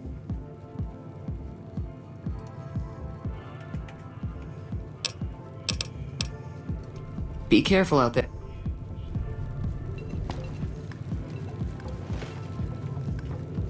Hi there. Sticking around Good Springs for a while longer? Until next time. Alright.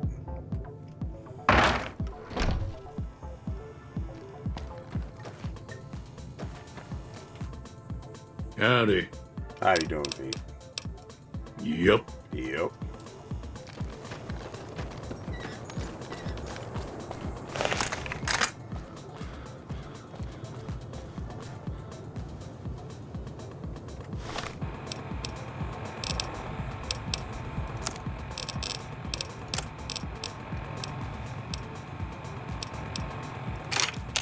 Yes, sir.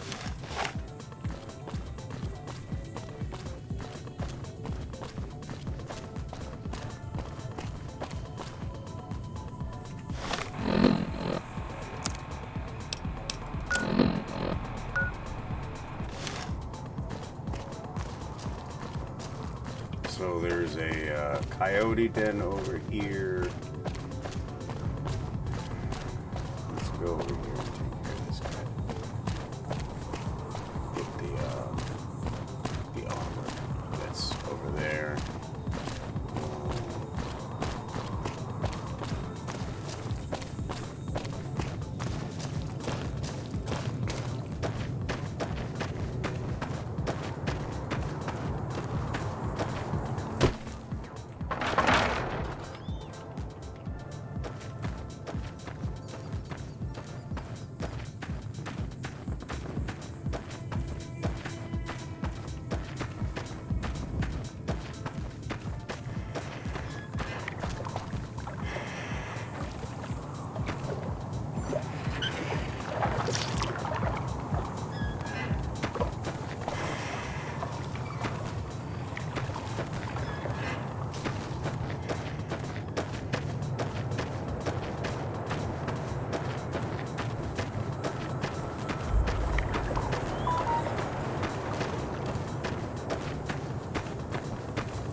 the right way.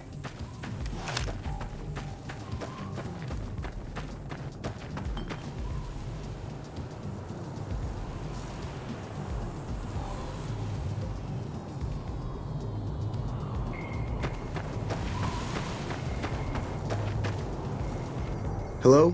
Can you help me? My girl is... Go... You...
Two up there.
You need to be careful. It's dangerous out here.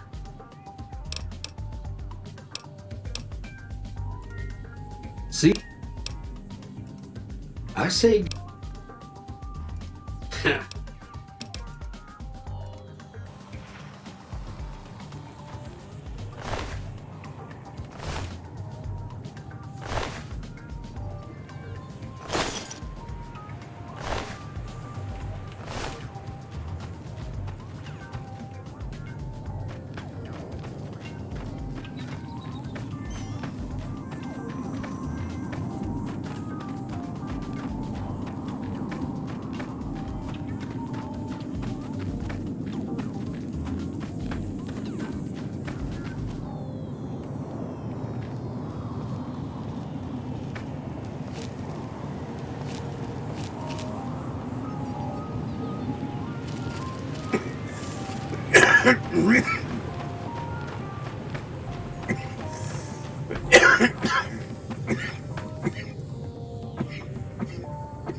I'm going to die.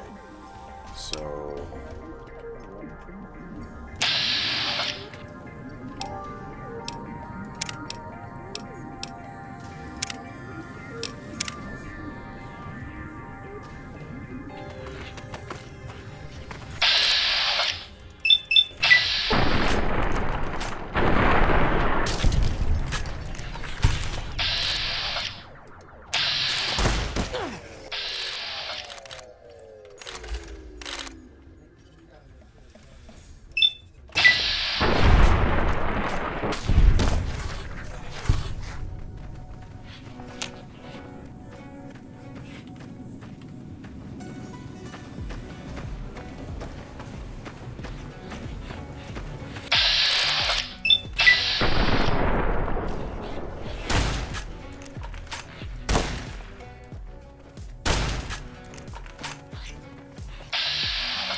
Dead man's hand.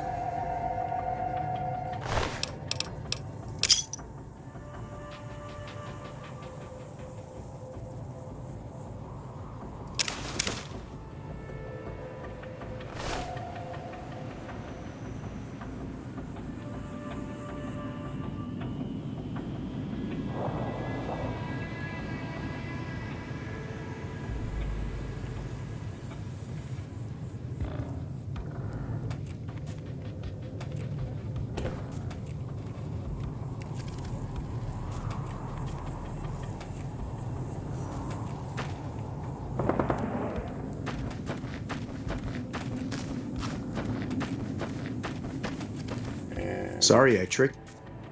Hey!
Alright, on our way. How y'all doing, viewers? Nice to see you tonight. Playing some Fallout New Vegas. Ultimate Edition. All vanilla besides that. You know, sometimes mods are cool, but sometimes it makes everything else real fucking janky. So, you know.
Yeah, we want to head down here and we're going to make our way to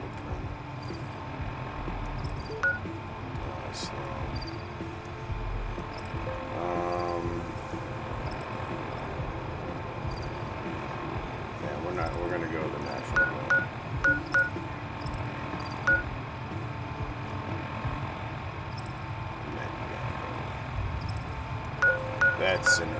That's another thing anyway, so let's go for that.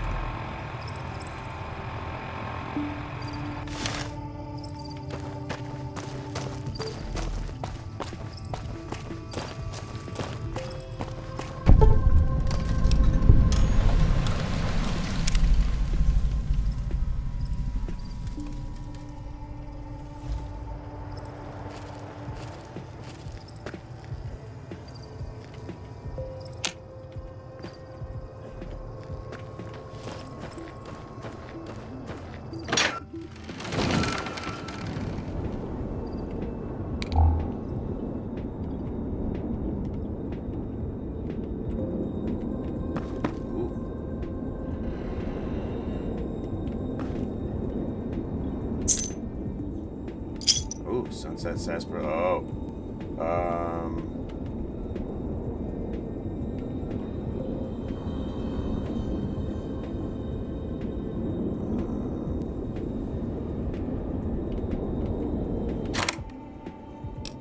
Nice.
God damn it. I wasn't paying attention to my health, and I was still wearing my motherfucking, my blue jumpsuit. Hold on.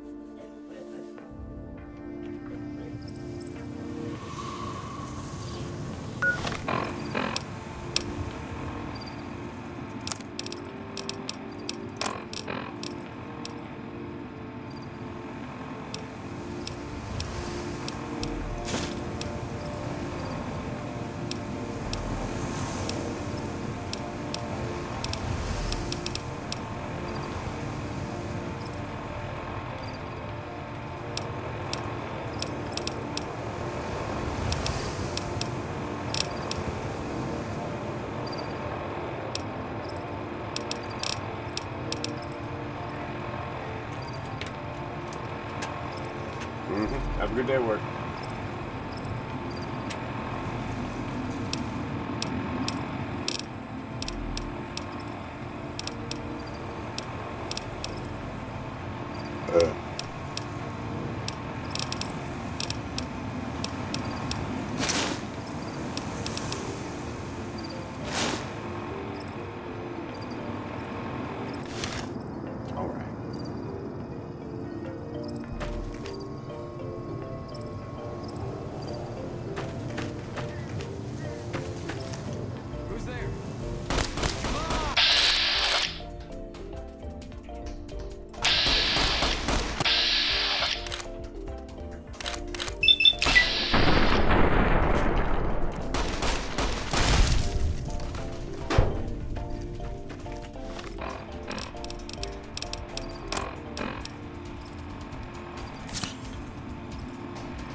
Come on. Yes, I know.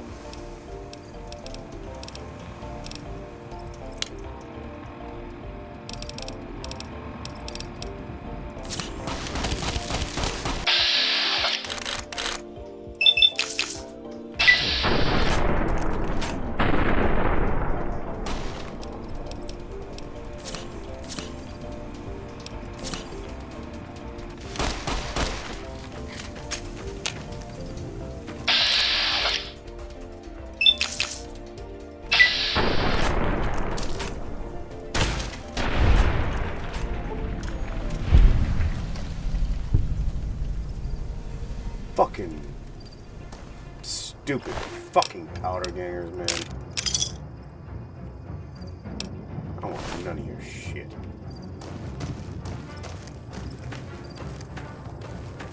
You all need to fuck off and die. Look at that motherfucker.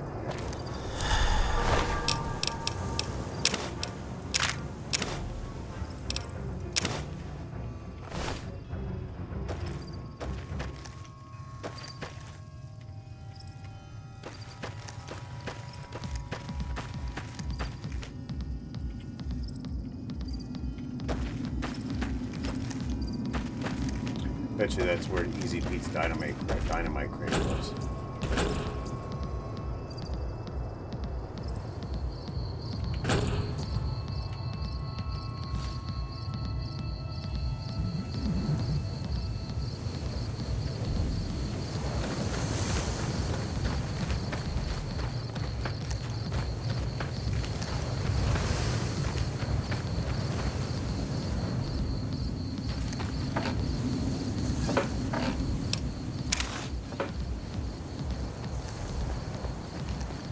You never know when somebody's going to request a sexy sleep weapon.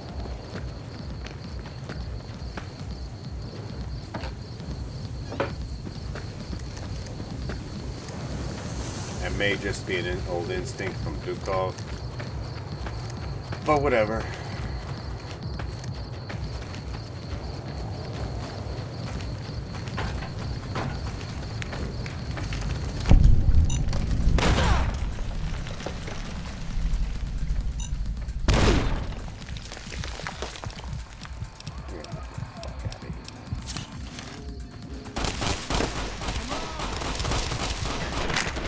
God damn.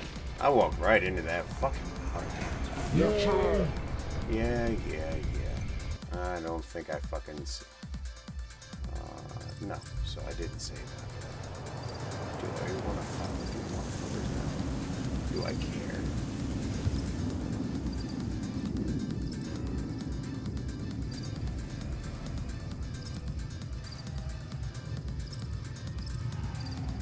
I do care.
always creepy when they do that.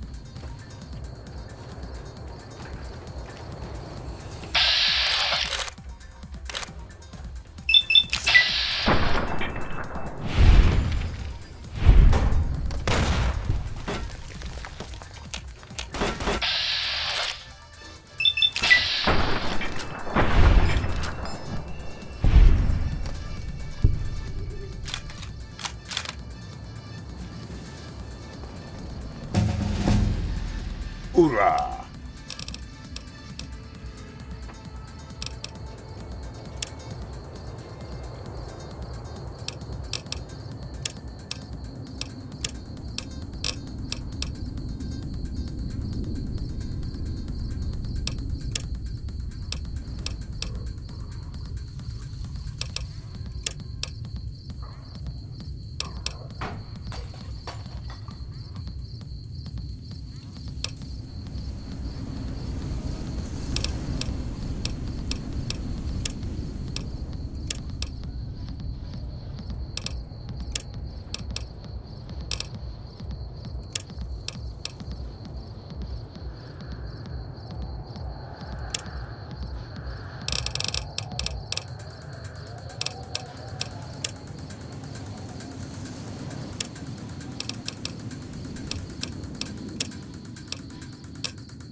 God, stop. Fucking minds, man. Fuck.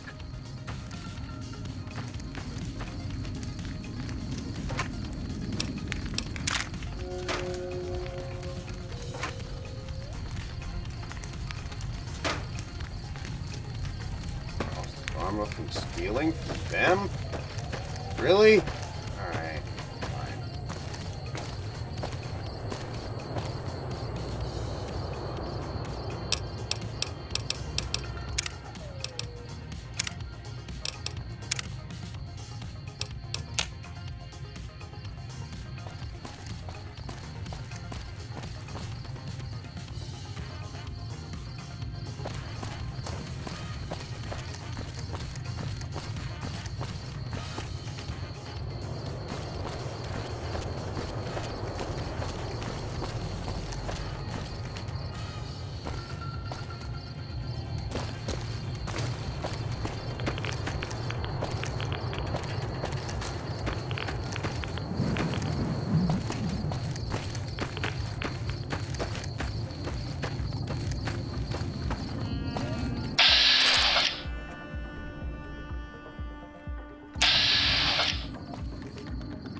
How y'all doing tonight?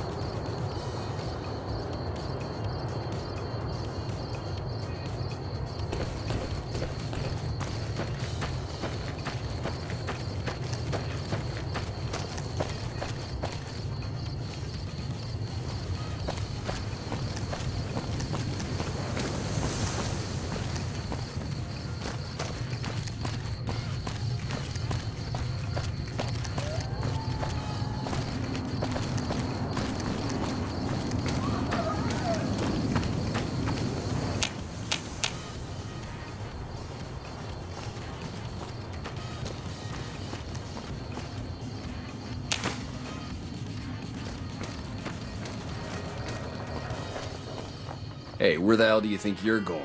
Primm is off limits. I wasn't going to Primm. Some convicts from the prison up the road have taken over the town. Well, I mean, I Everyone was, inside but I is was either going to dead your or in place hiding. first. What's more, there are 2 tribes of raiders causing trouble in this area as well. You'd be safer heading back up to Good Springs. We'd love to, but they don't fall under NCR jurisdiction. Even if they did, we're in no shape to protect them. We don't have the equipment to take out the convicts. And even if we did, we need some extra hands for backup. You should talk to Lieutenant Hayes. He's in a tent down the road. Just stay on the west side of the overpass if you don't want to get shot. Fair enough. Let's go see what Hayes got to say.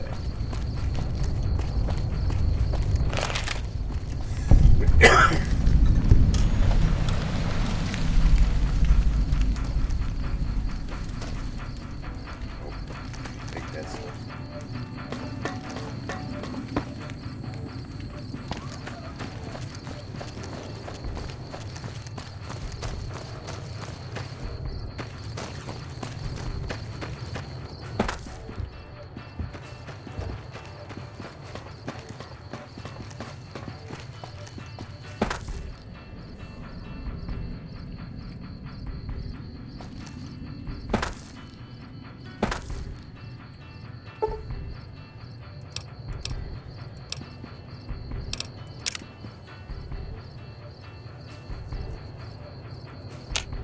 Hello there.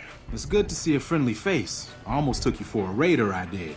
Name's Malcolm. Malcolm Holmes. Don't suppose you'd care to trade. I'm missing a few essentials and... screw this. Lying just ain't in my nature. I'll tell it to you straight. I've been following you for a good bit now. It started off innocently enough. I was traveling, as I often do, and happened to observe you picking up one of those blue star caps. You didn't show any reaction to it, so I figured you didn't know what you'd gotten your hands on.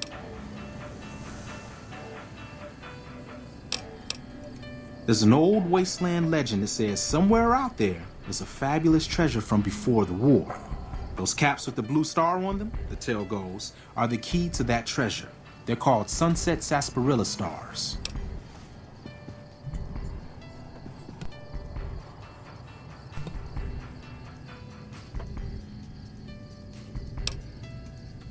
Nah, I gave it up years ago.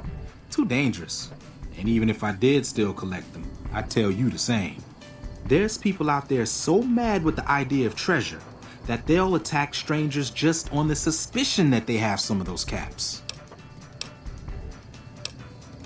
No one knows. Money, weapons, water. It is, or maybe was, something of value, and that's enough to get people motivated. All over the place. The easiest place to find them is unopened bottles of sunset sarsaparilla. You'd think they'd all have been picked clean by now, but somehow, new bottles keep appearing in the machines. Some say it's old Festus that does it, hoping someone will finally collect enough caps to earn the treasure. Other than bottles, you'll just have to scavenge. You can find caps in the unlikeliest of places, and blue star caps are no exception. It's said that the treasure is guarded by a man named Festus, and he's the one who asked for the blue star caps. It's also said he's been around since the war, standing a lonely vigil, waiting for someone to come and take the treasure off his hands. That'll make him pretty damn old, but I've met a few people in my travels who claim they actually met him, and they weren't the lying type either. No problem. If you do end up trying to collect more stars, watch out for a man named Alan Marks.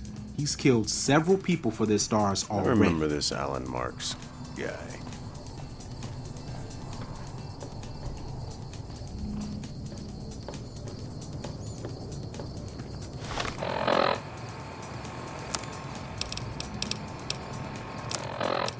I was hoping I'd heal up.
Yeah, there we go.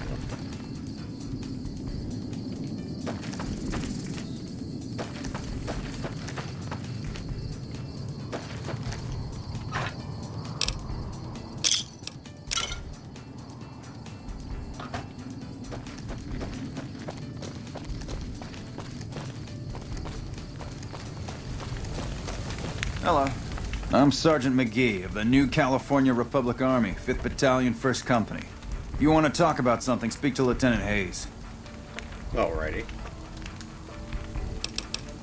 I'm from the hub originally, but it's been a long time since I saw it. I'm on my second tour here. Most non-commissioned officers are. Sir. Sir, I'm not in the NCR yet.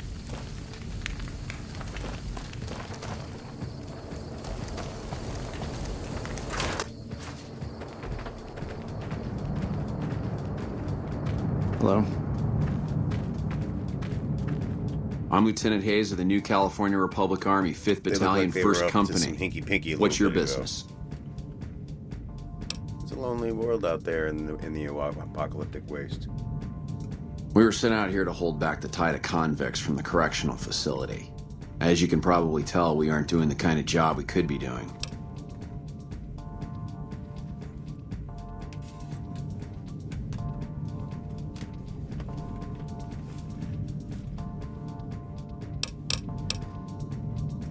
The mission isn't a problem. The problem is with supplies. Convicts are better armed and organized than our intel initially suggested. I'm trying to get some reinforcements here, maybe some guns with some firepower, but shit.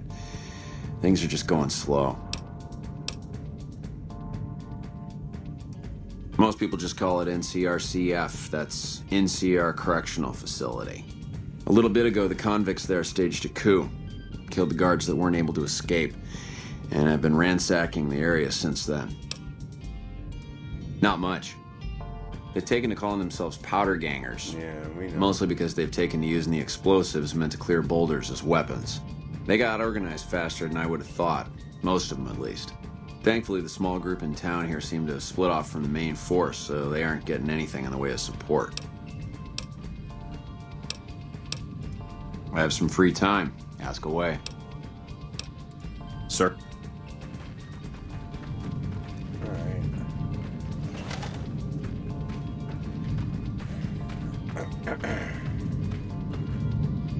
Yeah? So there's nothing. Okay. Sir? Alright, so I have to use some classes.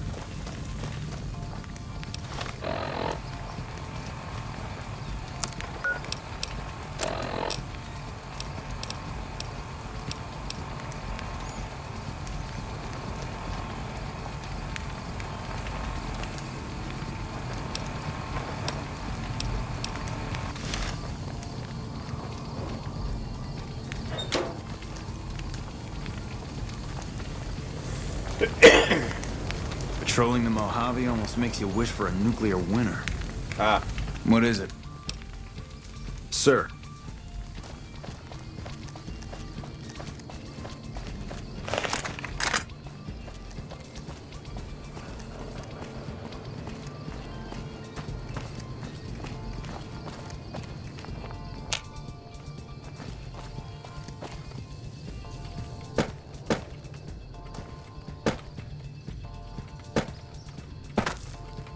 Ah, come on.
McBird!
That was weird.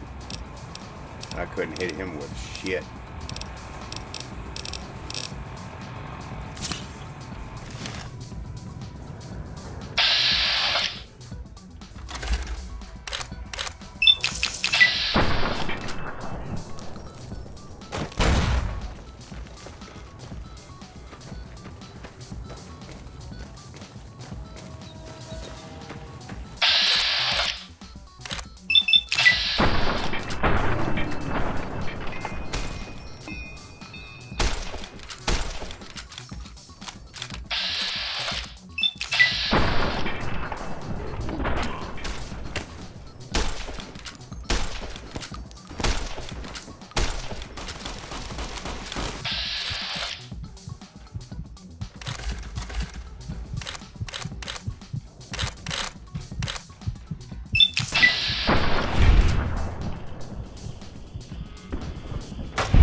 come on.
So, infiltration of Primm successful.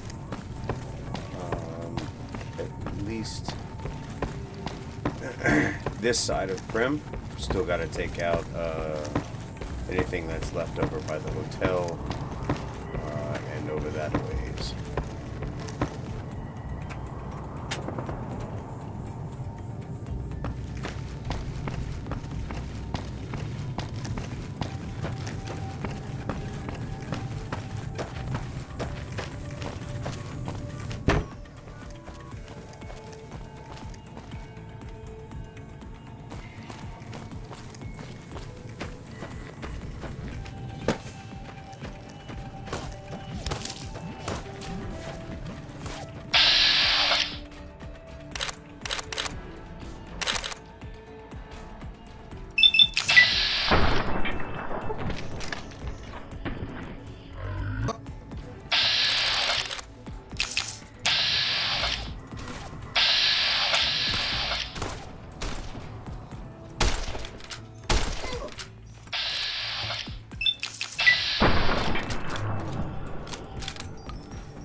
That's where I do my inquiry.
Yay!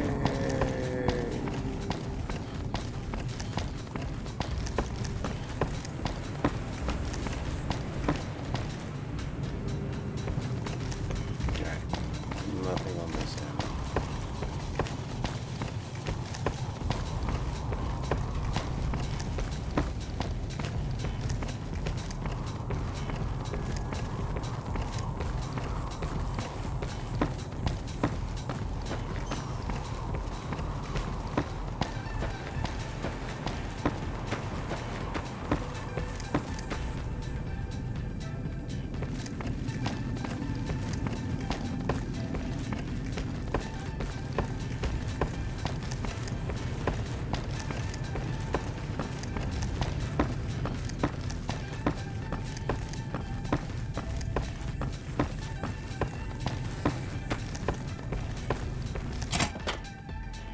Into the Bison Steve Hotel.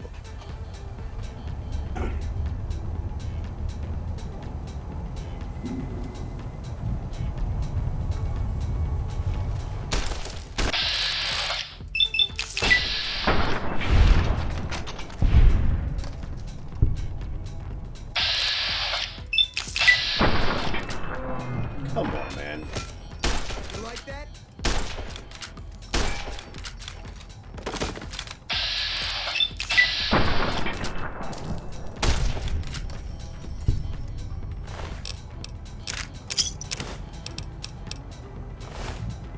Who's there?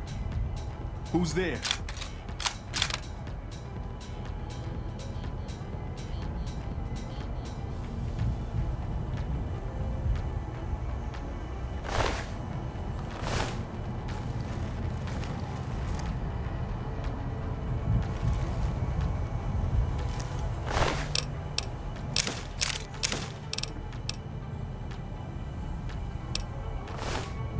Hey.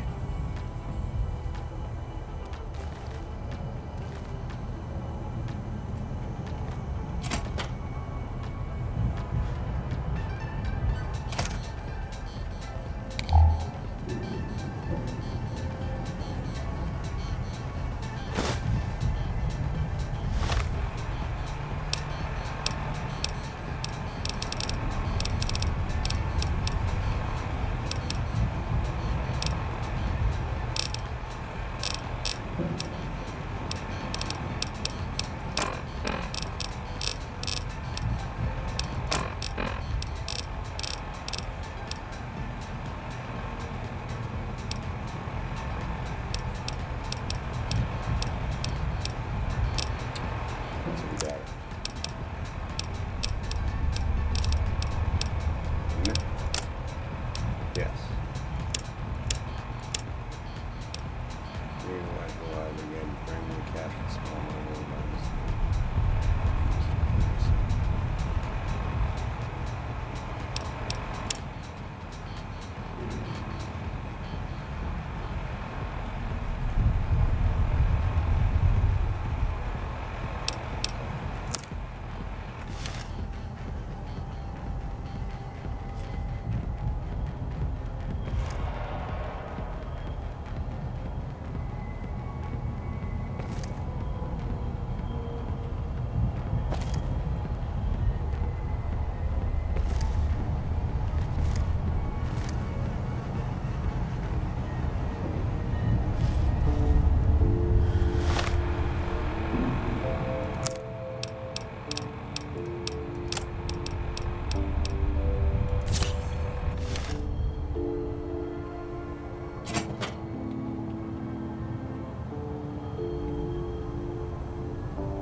Maybe I'm just jumpy.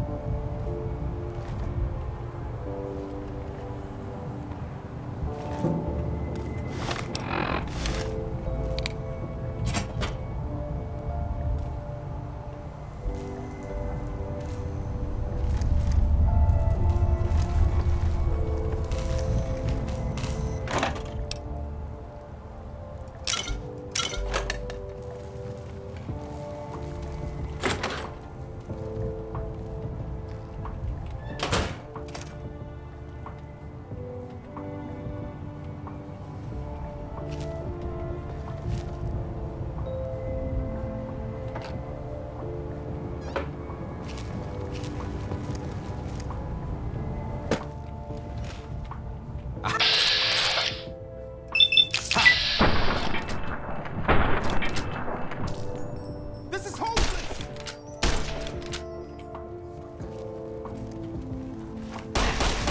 Had enough?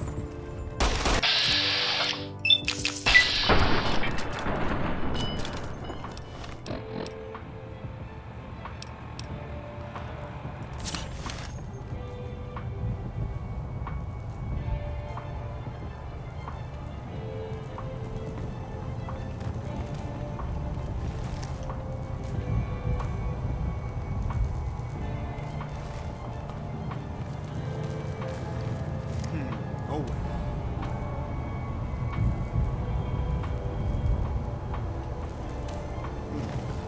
Oh well.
Nice.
pull it.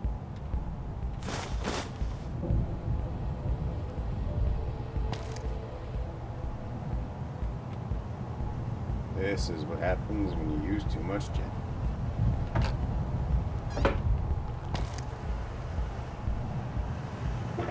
This too.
Anybody there?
Love me this varmint rifle.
Holy shit. Glad I saved before I went in there and did that.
That wasn't smart either. I'm gonna have to come at this at a different angle. Maybe come at them with the shotgun.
You like that?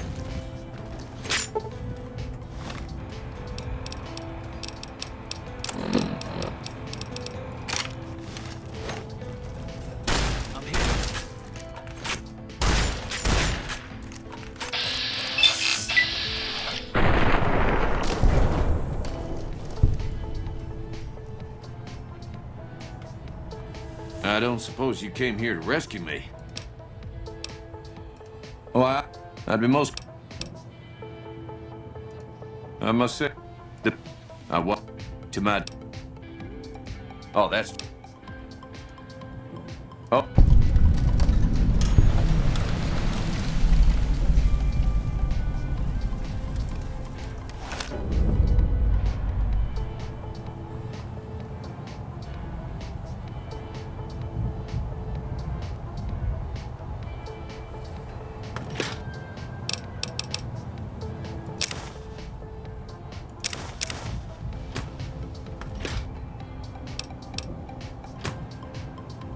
I don't plan to come back to the Bison, Steve, much in the years to come, if I ever get out of it.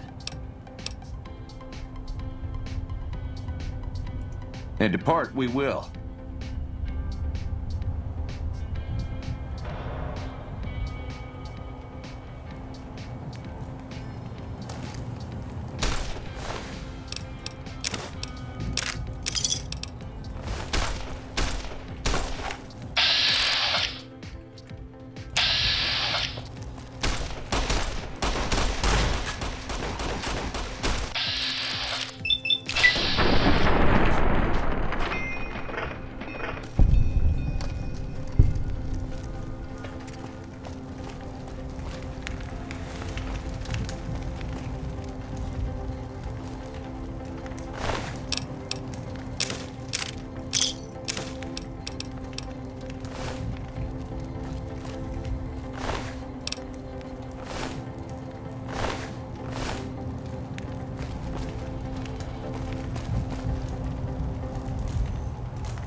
I do hope this ordeal... And depart we will.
Hey there.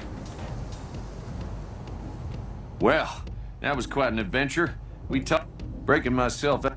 Problem is, there's still no law in Primm. What It should be someone brave like you, but more of a homebody.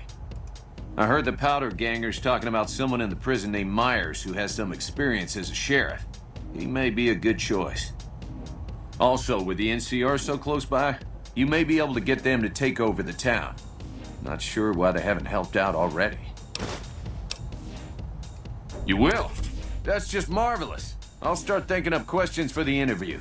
The sheriff that was incarcerated up at NCRCF may be a good choice. You also...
pieces of scrap, 2 sensor modules, and some scrap electronics.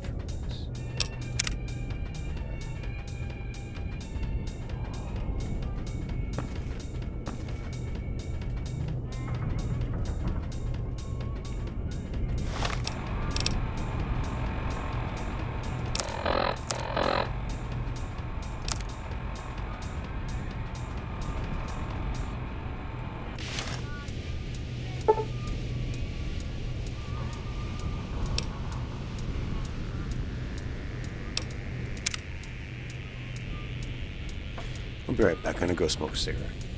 See what time it is anyway. Yeah, getting kind of close.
Let's go real fast back over to and see what's up.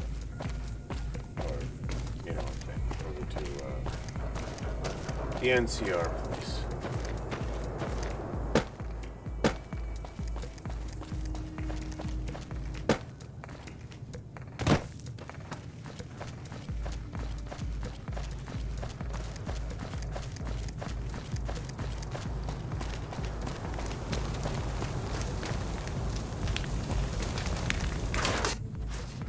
Hello. Yeah? We know Primm is... We don't have the guns or the person... What we need more than... If we had just one more squad, we could easily install a sheriff and still handle our prime... If you'd like to see the NCR include protection of Primm and its duties, then you'll have to get some more troops up here. Knight at Mojave Outpost may be able to help. Have you...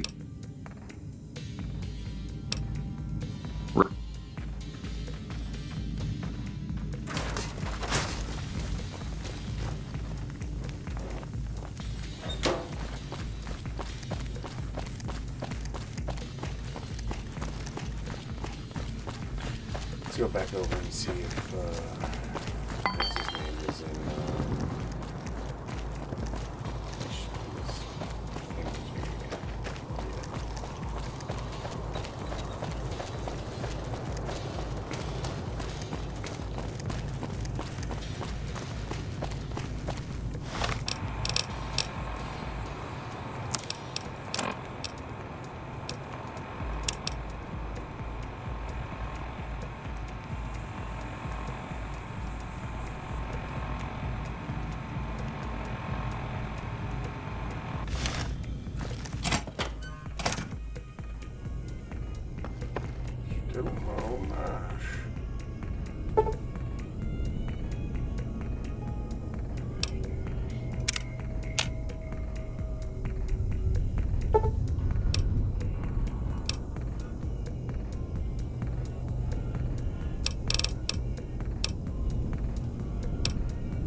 not in there. Come on, man.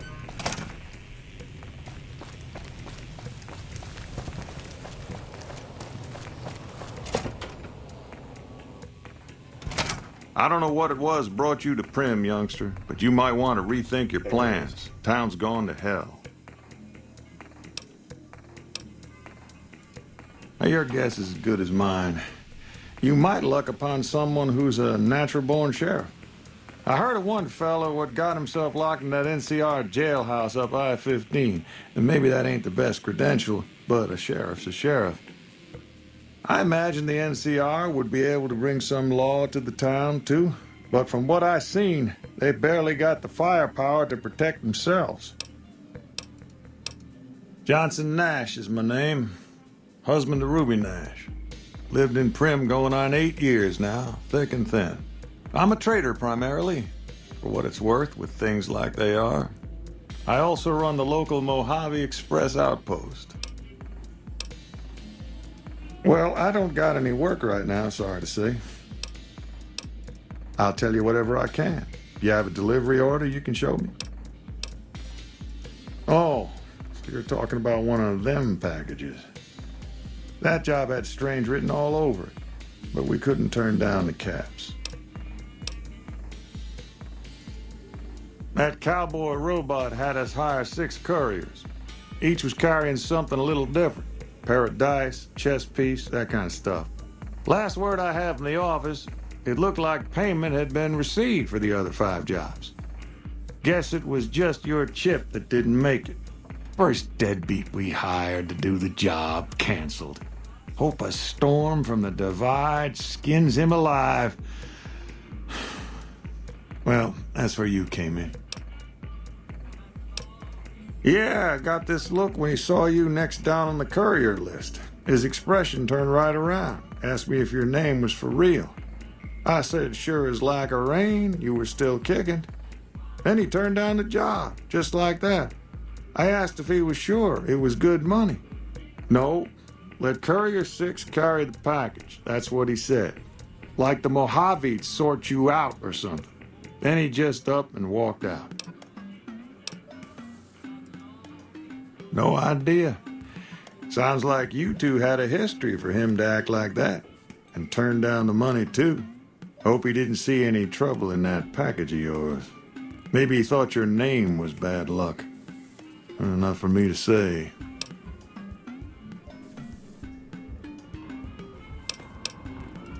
Well, now that you mentioned it, a few nights back, one of the townies was out scavenging for supplies. He said he saw a fellow with a daisy suit come through with some of them Great Con misfits. They was talking about a chip. Well, for that, your best bet is going to be talking to Deputy Beagle. Since they came to town, he was keeping a good bit of notes on them, and he was slinking around Bison Steve when your pretty boy friend came through. He may have heard where they were going. Now,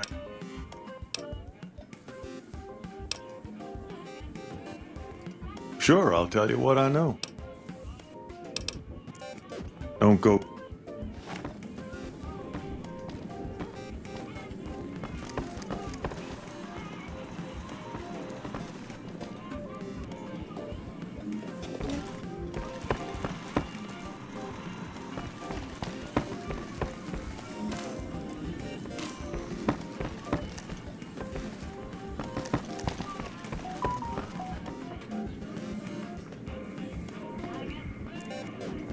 Hey there.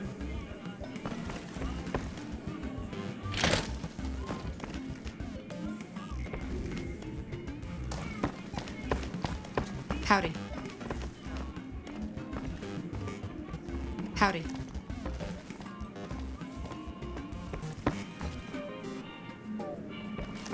Hey there. Howdy. Hey there.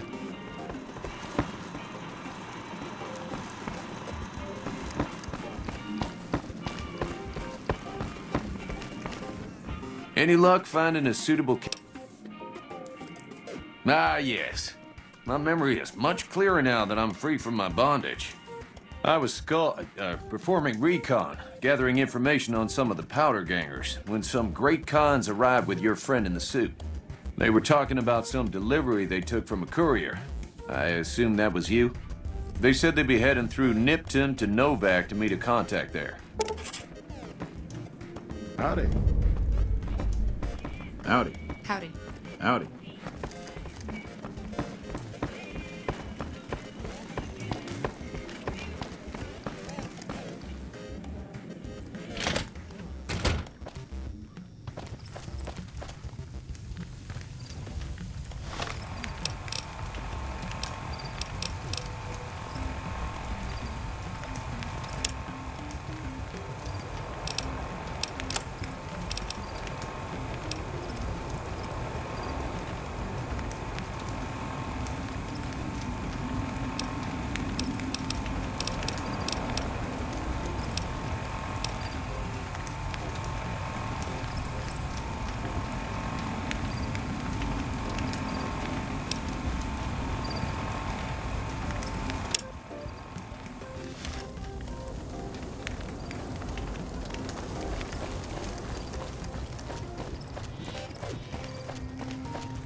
So you know what?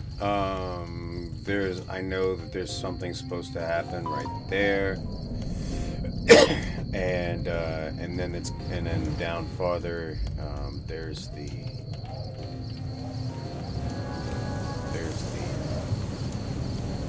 NCR camp up there, and then Nipton's that way.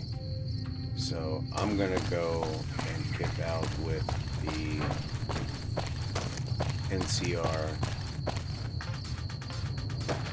for the night, and I'm gonna call it here because I'm pretty tired. It's been a really long day.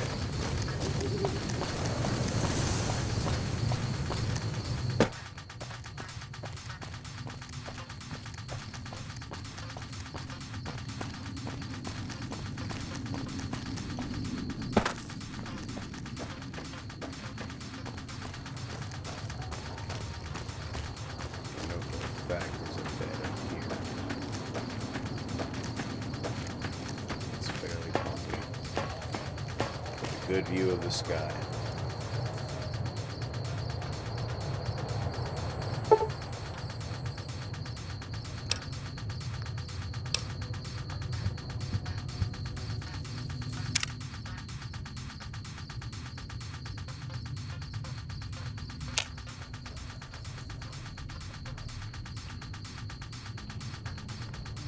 Place to sit.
Alright, ladies and gentlemen. Oh, wow, I have 4 viewers on. Fuck.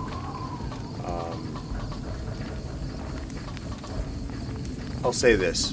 For those of you that are on